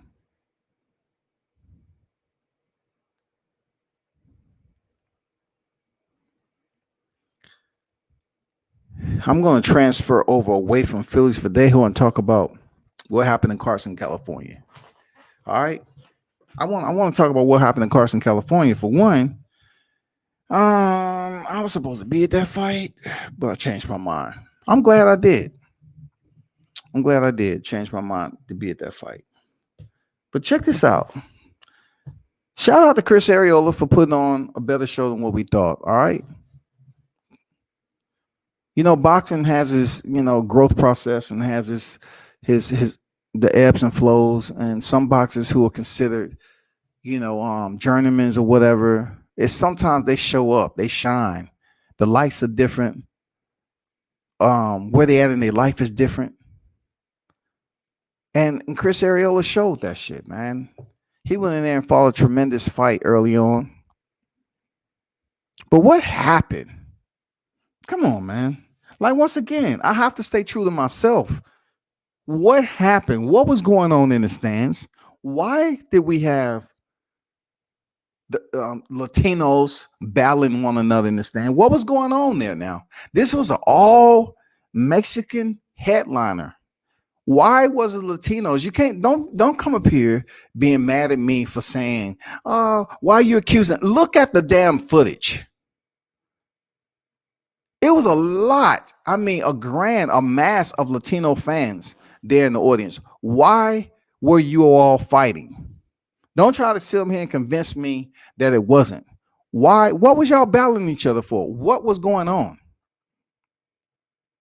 This is something that's very, I'm talking about the limited exposure that it gets when you have two Mexicans in the ring that may result in a situation such as this all-out brawl that was caught on live TV. Like, why were they fighting? Why? Why did Chris Ariola, a person that they consider the soft touch of heavyweight to a point, why did they try to screw him over and say, hey, you only won 2 to 3 rounds or whatever? Did y'all think he only won 2 to 3 rounds? And for him to say that everyone who thought that could suck his dick on live TV, why isn't that being spoken on? Man, y'all need to be fair and stop trying to talk about this, what y'all choose to, when it's a black fighter out here that'll say some shit or be outspoken. But yet, what happened in Carson, California, I don't hear too many people talking about. I just got to be real with myself, bro. That's always gonna be forever. If it was the usual names, or they say the usual suspects that's in attendance and basically talking and saying some things that people didn't like, they say, they're classless, they're unprofessional. But if Areola felt like the judges got it wrong, They talk about how Broner say this, that, and the other all the time in front of the camera. And he's a shit talker and he don't back it up and all that. So I say to Areola, I salute you for your performance and going in there and where you contended against Andy Ruiz. Then again, I don't think that entire arena was without kids. And to say, everybody that anyone who had anything to do with that judging can suck his dick. And then you had Mexican fans, Latino fans, however you want to be described, fighting in the stands. Where's the outrage, the outcry? Where's the vocality? Where's all this, this choir of disdainment that I usually hear over here at YTC? If you're not speaking about it, all you're doing is just proving how biased a lot of you channels are.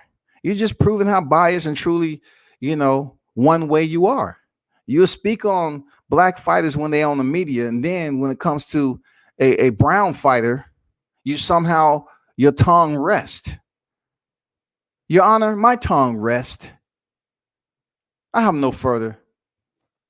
I have nothing further, Your Honor. Why? Why do you feel if you get mad? Why are you upset? Because y'all be so quick to say, well, you said this about Canelo when somebody will support Canelo, but one thing is said wrong about Canelo, and then you all jumping on here with negative comments and all that shit. What is going on? Why aren't you speaking about the situation of fans that's going ballistic, fighting one another, kids involved, women involved, women with their shirt. You had some women that was there with their shirt ripped open. Wasn't nobody giving a fuck. Look, I don't want to see y'all up here celebrating this shit. Oh, that's how we get down. No, because it was a group of blacks that was in the audience doing this shit. It'd be like, look at them, they're animals. That's what they do. They don't get their way. That's how they do. That's what you should expect. Look at them. That's why no one want to be around. That's why nobody support them in boxing. Just because that shit right there. Look at them. That's what they'll be saying. Look at them. But I don't hear. I'm just not getting that feedback. I'm not. It's intermittent. You know what I'm saying? I'm not even picking up the damn headphones and say, "Hey, can I tune into this channel?" I know they're gonna talk about it. And you probably say, WCS, why you want to somewhat compare this to a black and brown situation? Because I can when it comes to the boxing media. I can when it comes to black fighters in a sense that are somewhat vilified on here. The way they spoken upon, you try to verbally ostracize them by defaming who they are off actions that occur in boxing all the time. If you're going to sit up here and say certain fans that support certain fighters are fanboys and dick riders, then I want to know, so why aren't you standing up to the mic and explaining what is this about over here in America where fans are going crazy? You have fans fighting. Who was fighting? How did they know to fight somebody? Like, who were fighting who? Like, I didn't see any different colors on. It wasn't like this person had a different sort of hat. They had certain shoes. They had certain a message on their shirts. It's just like fans in an all-out brawl against other fans. And I did lives about this way back when I was trying to tell people. I say, within the brown community, when it comes to Latinos, it is a disconnect when it comes to the Puerto Ricans, the Dominicans, the Cubans, the Mexicans. And even with the Mexicans, you say you Mexican, they can say, okay, where were you born? Were you born in Mexico? No, my parents were, but you ain't Mexican. I was born in Mexico. You're not Mexican. Your parents are Mexican. You know how I know this? I can speak on it because I seen it while I was serving. I've seen Latinos get into a fight with one another, all from them one denying where the other one is from, and they claiming it. Oh, you claiming you from here, but you aren't. Your parents are, but you ain't. But my parents are Mexican though. So you American. You was born in America because your parents moved over here to get a better life for you. So you are American. But I have Mexican blood though. So you ain't Mexican. You Mexican American. Me, I was born in Mexico. My parents was born in Mexico. I am Mexican. I can claim it. I can claim the colors.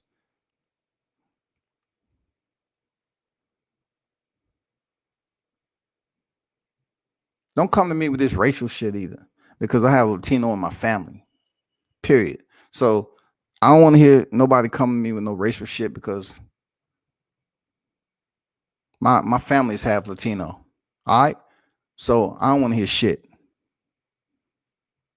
What I will tell you is that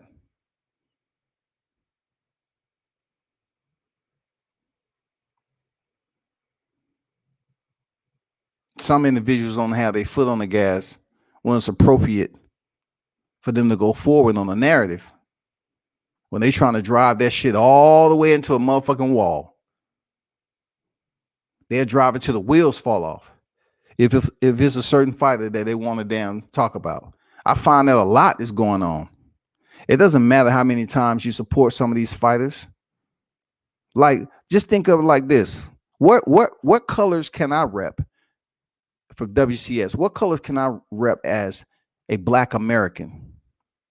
Yes, I'm African American, but I wasn't born in Africa. I have ancestry that links back to Africa, indeed. But indeed, I cannot go over here like Kamaru Usman, Francis Ngannou, and Israel Adesanya. I'm just mentioning them because of where they at right now. I wasn't born over there. I was born over here. So I have to say, in a sense, I'm a Black American, right? I can say I'm African American, whatever. But I was told while I was serving from an African that I wasn't African. I would never know what it was to be an African, because I wasn't born there. I was born in America. I had it good. Some of the meanest people I met in the military was African, Haitians, Nigerians. They say, you got freckles, dog. You ain't African.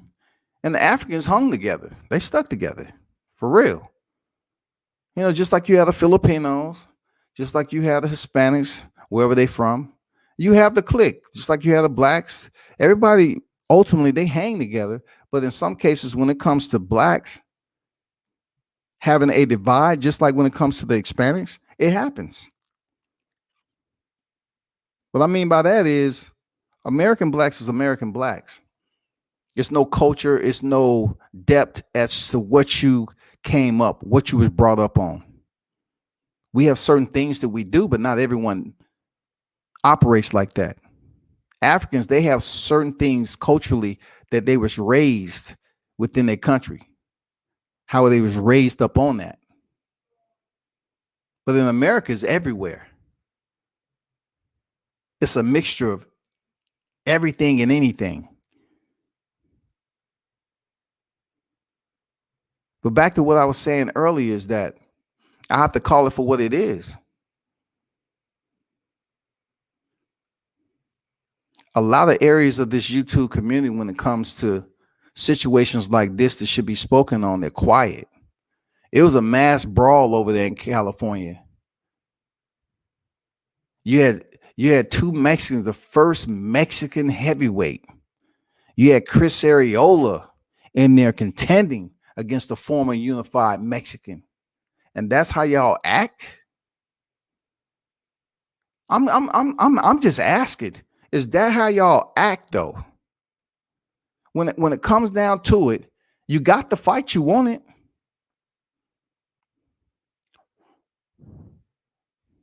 Why diminish the situation by brawling, females brawling? If you could imagine that was black females in the stands and black males in the stands fighting like that with kids involved and in harm's way, do you imagine what the headlines would be on YouTube?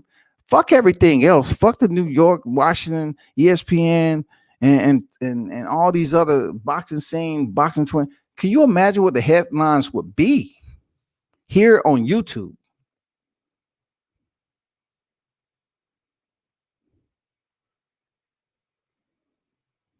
That shit would be out of control.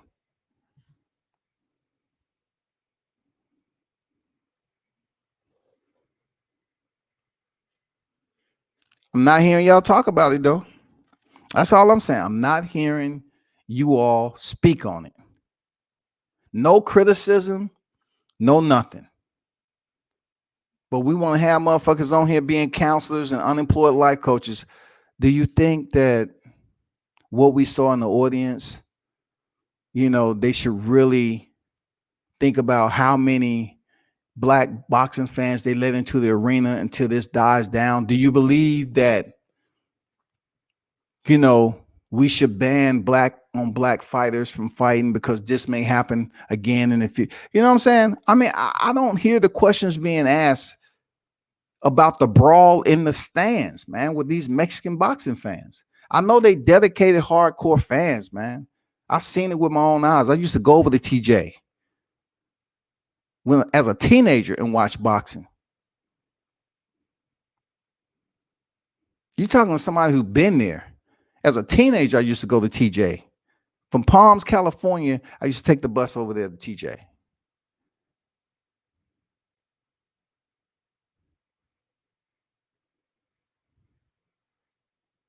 What I seen this weekend though, on the rerun, on the reel, I just didn't understand why they was fighting like that. Because if you have all that conviction for Canelo Alvarez, why you didn't have all that conviction not to damn tarnish a pretty decent headliner in Andy Ruiz and Chris Arreola?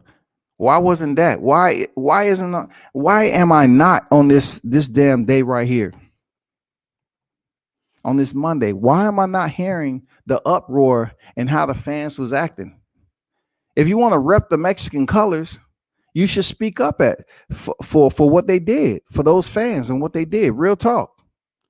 Y'all being hypocrites and cowards, those of you that love represent the colors when it's feasible, but you ain't saying shit right now. The same ones that want to criticize, Deontay Wilder for making excuses. You need to make excuses for why the fans was acting the way they was acting. If someone say one wrong thing about Canelo, oh, it's all out vengeance. But when it comes to a fight like this, Andy Ruiz getting off the canvas, and it turned out to be a sleeper. Something that was exciting, that people didn't think it'll go the distance like that. That Chris Arreola put him in, a predicament, put him in adversity.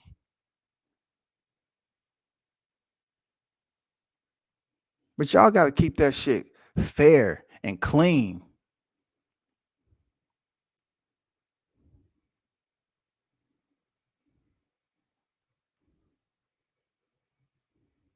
I know y'all don't want to do it. I know it's only gonna be feasible for whenever.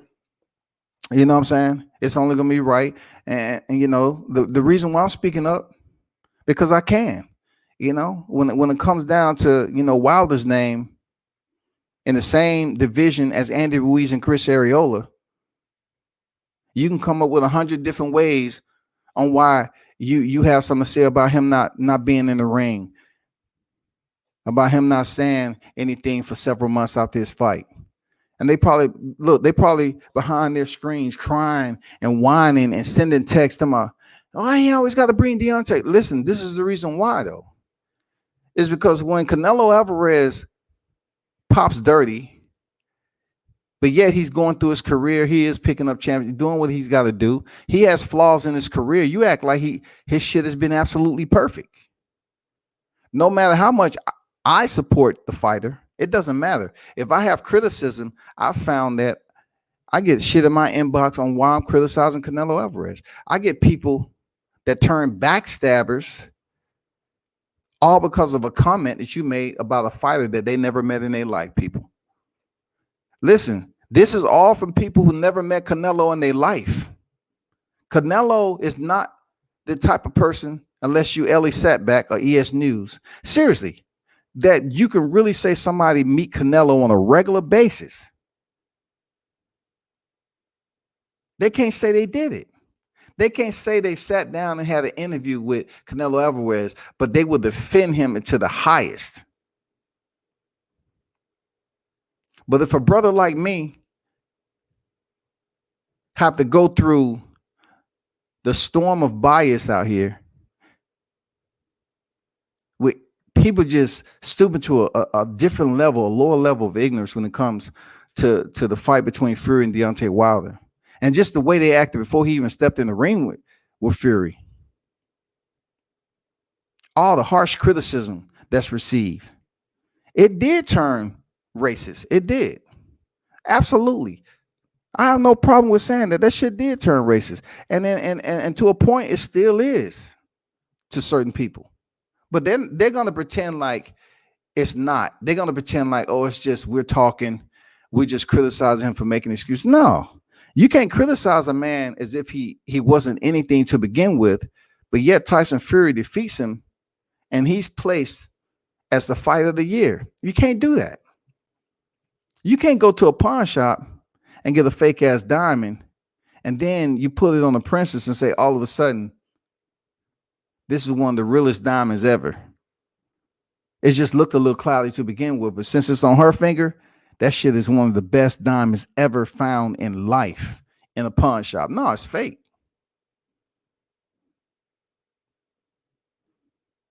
That's it's just not something I would stand by. Like if that was Deontay Wilder and his people was doing that shit,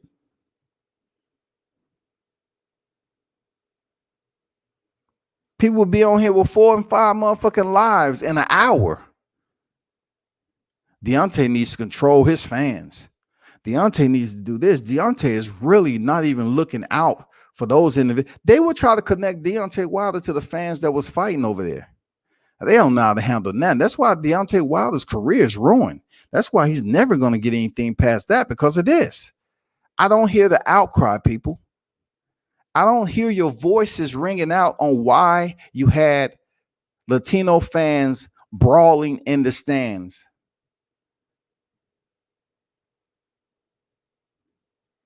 Why are you not mad about Chris Arreola saying they can suck his dick on live television? Is it okay? Because if it is okay, when shit happens again, when it comes to Tyson Fury and any other fighter outside of Deontay Wilder's name or any of that, I want you to remain quiet. Just don't talk about the shit no more.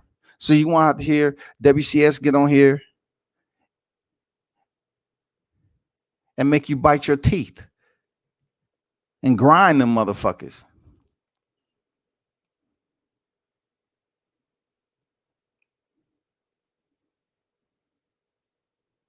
It's not up to me to ever forget what I listened to. Like I'm hearing y'all go hell in high water trying to say that, oh man, this guy's the worst for boxing. He should retire. He should do this off one loss. So you think I'm gonna keep quiet when you have Latino fans in the stand brawling and you have an all Mexican headline, but yet you're sitting up here whining and complaining and bitching and moaning about Deontay Wilder not speaking to you after a fight? But you denounce Tyson Fury being a cheat, and you think I'm just not gonna say anything about nothing. Yes, I am. I'm gonna say something, bro. Why aren't y'all over here talking that shit about what happened this past weekend? Why were the fans over there acting like they didn't have any type of care about the well-being of kids that was also over there in the stands, and they brawling like that, televised on national TV? Forget COVID. We got a mass brawl up in this motherfucker. Forget wearing a mask. I didn't see anybody throwing hands over there with a mask on. Them motherfuckers was goddamn all out brawling.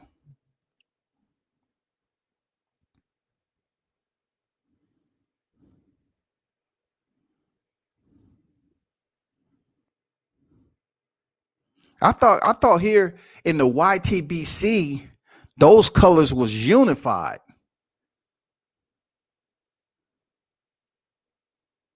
That red, white, and green was unified.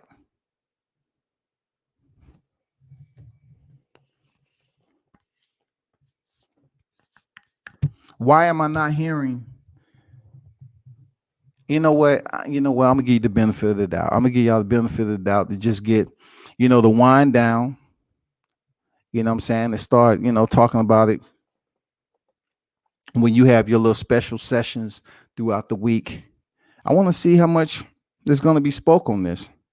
Whether you gonna hold true to your square integrity and speak up about this shit, or you just gonna be a coward about it. If you choose to stay quiet, then you already basically answered every question that I have for you. If you ain't willing to sit up here and be honest about people brawling in the stands and how it looks bad on boxing, just like you come up with 100 other different ways to say, well, so and so, he made up all these excuses about losing. He's done. He's broken. But I'm looking at it like, why wasn't the Mexican fighters in the ring? Why wasn't their presence to go in there and battle and contend in the main event enough for the fans to sit there and enjoy, first of all, a live gate? All right. Enjoy a live gate and to sit there and watch a fight card almost close to being natural, not maximum capacity, but I'm just curious to where certain people was like,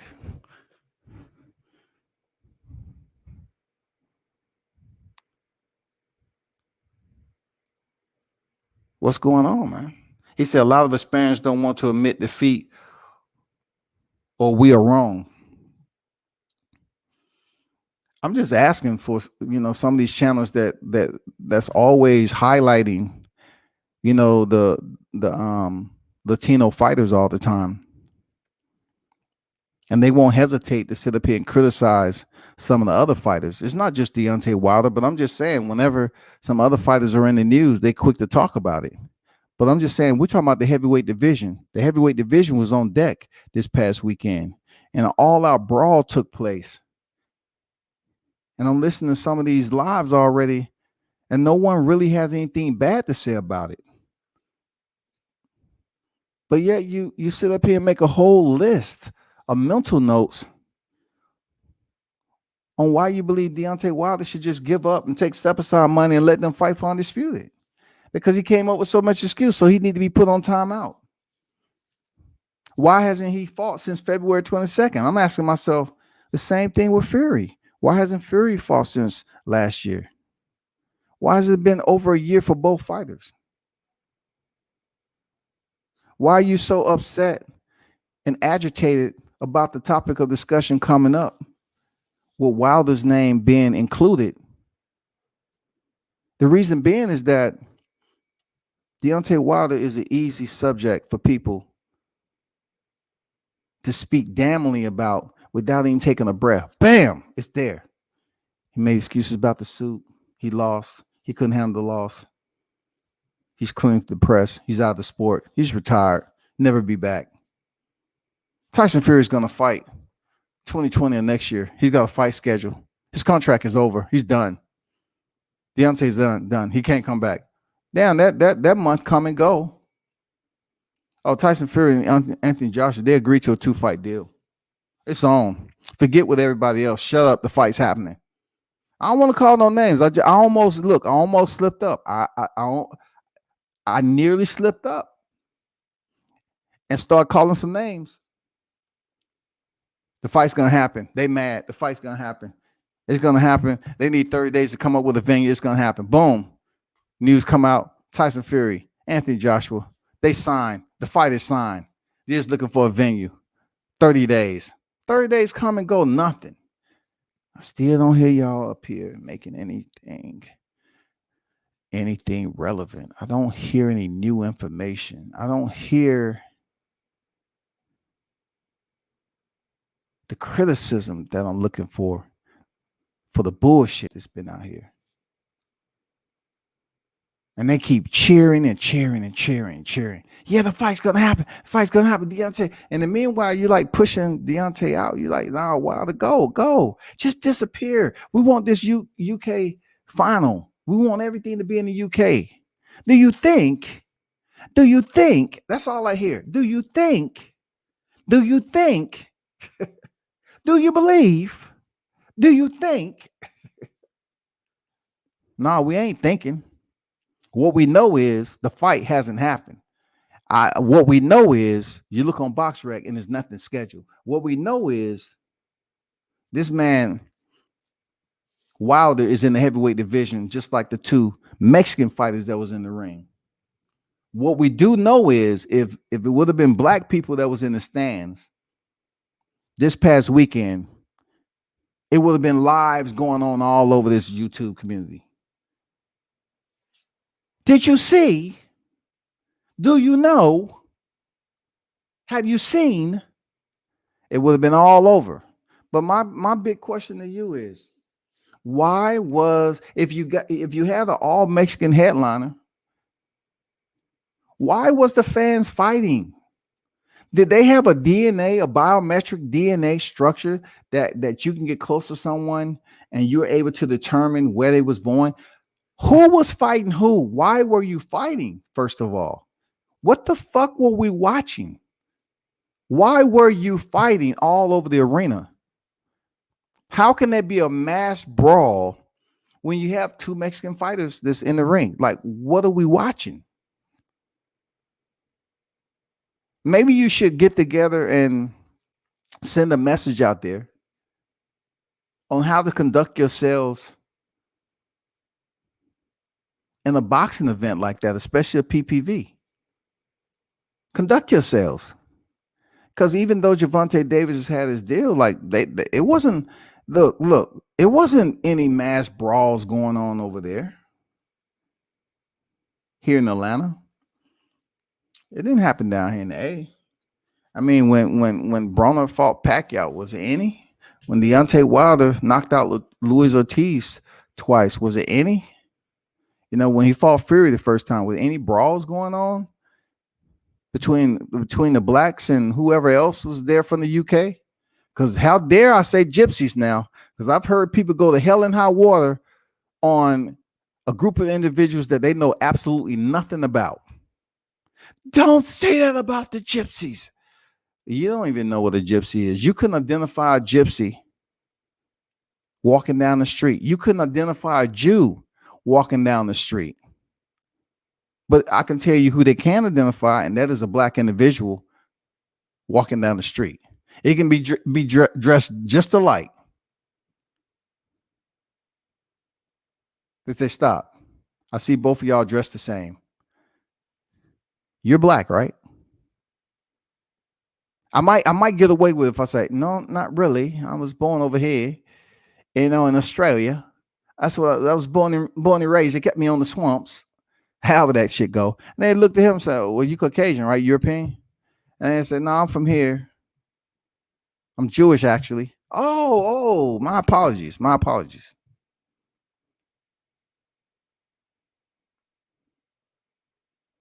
But somebody please pass the word that I'm disappointed.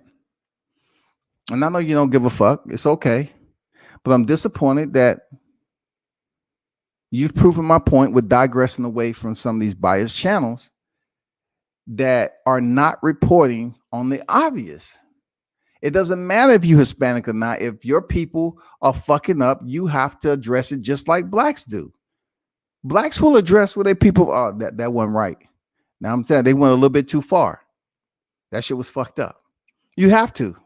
You can't just sit up here and say, well, I'm gonna leave that alone. I'm gonna keep quiet on that because I don't want most of my people to give me most of my people to give me super chats. I don't want to run them off. Most of my audience, my subscribers are Hispanic, so I don't want to run them off talking about this fight this past weekend. I want to get them super chats, so I'm gonna keep it subtle. That's called being a hypocrite.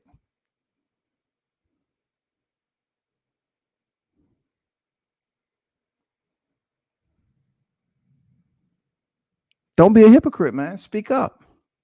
If you feel it was fucked up, say it was fucked up. If you feel what Chris Arreola said, mention it. Don't smooth it over and shit, dilute it. Mention this shit. Say it was fucked up for him to say that on live TV just because the judges did what the judges does. The judges have completed that. Look at Bird. Wasn't she the same one that was suspended? Isn't she the same controversial judge that's still able to judge boxing events? When she has a history of grading fights extremely on the left of bias, she's that one, but she's still able to get a license and judge. So Chris Arreola being disappointed and have discernment about his scores being so lopsided, the fact that he told them to suck his dick out on the post-fight conference, I'm like, come on, bro. Like, seriously? No one's going to even mention. Could you imagine if Wilder would have said some shit like that? They want to get on him for what he said way back when outside the ring or whatever about the suit, claiming he said all these things about the suit and all this and the shit about the water. You want to talk about water? Just channeling my AI. We're talking about water. Firing to someone that was on his team. But you don't want to talk about somebody saying they can suck my on national television and you have people brawling. Isn't that a bigger topic of discussion to include in your live stream? It is.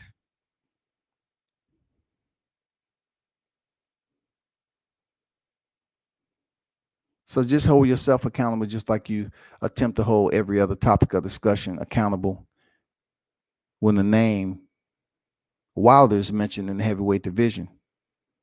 It don't matter if I support, Teofimo Lopez wholeheartedly. You have certain individuals that's absolutely tried to tarnish that. Tarnish that connection. It's okay because there's more than one fighter out here. I get it. I move as I move. I'm not worried about it, but I see you. They talk to me too. It's okay.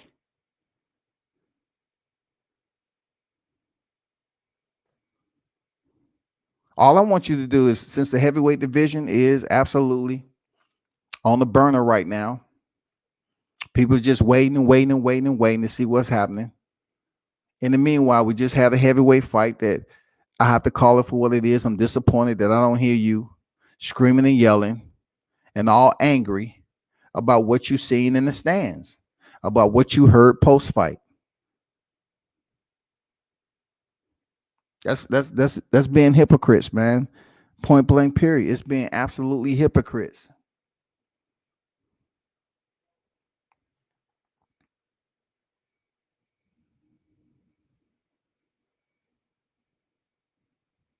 Andy Ruiz goes down again, right?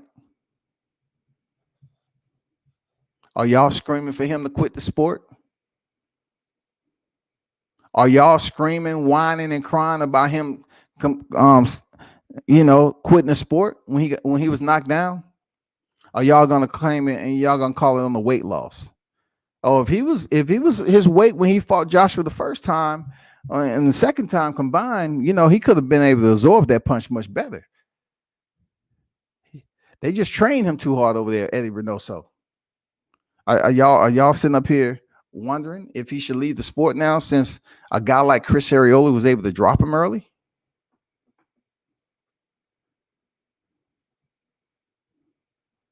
As long as Wilder is in existence in boxing, right? And he is one of the most devastating punchers on deck. And as much as when I hear and plenty other people tune in to speak on him, when we continue to hear him castigated, devalued, and questioned as to why individuals like myself and many others on the YouTube community speak so highly of him, remember now, this is boxing. Remember, he is indeed one of the top 2 heavyweights in the sport. Remember, he has the right contractually, if it's agreed, if it's there, to return to the sport and contend for his belt. He is indeed one of the best heavyweights to do it. So we have the right to speak on it whenever we feel like it. But don't think we don't have a right to call individuals out on their countless criticism just because it's good for super chats and views. You know what I'm saying? Don't think it's a positive state of mind to say Deontay Wilder's fans or dick riders. That make me think that you wake up in the morning thinking about fellatio, having a dick in your mouth, or whatever the case may be. I don't know. But I've heard it so many times amongst grown men when his name is mentioned, it makes me wonder, like, what's on your mind? And I'm gonna leave it at that. Y'all be patient. I know y'all heard about the venue and everything, but I'm laughing. I'm laughing. You know what I'm saying? I'm motherfucking laughing, shawty. Y'all thought this shit was gonna be over. Hell yeah, I'm gonna rub it in your motherfucking face. For real. Because y'all motherfuckers hating, y'all have ill will and discontent. And as long as this shit play out and Tyson Fury ain't in the ring, I'm gonna be laughing my ass off. Believe that. I don't care who hate it. If you don't support me anyway, it don't matter. I ain't crying about it. YouTube is not my source of income, first and foremost, but reporting on boxing and MMA is. All right. So y'all continue to do what the fuck y'all want to do. I appreciate the support, people. Man, y'all keep on tuning in. I'm definitely gonna have some more content dropping. Some more video footage, some more interviews. Check out the ones I just put out there. And remember, the real ones, they support the fighters that's up and coming, and the ones that's already at the top. That's how it should be. All right. So continue to handle your business. Tune in to World Combat Sports. I'm out.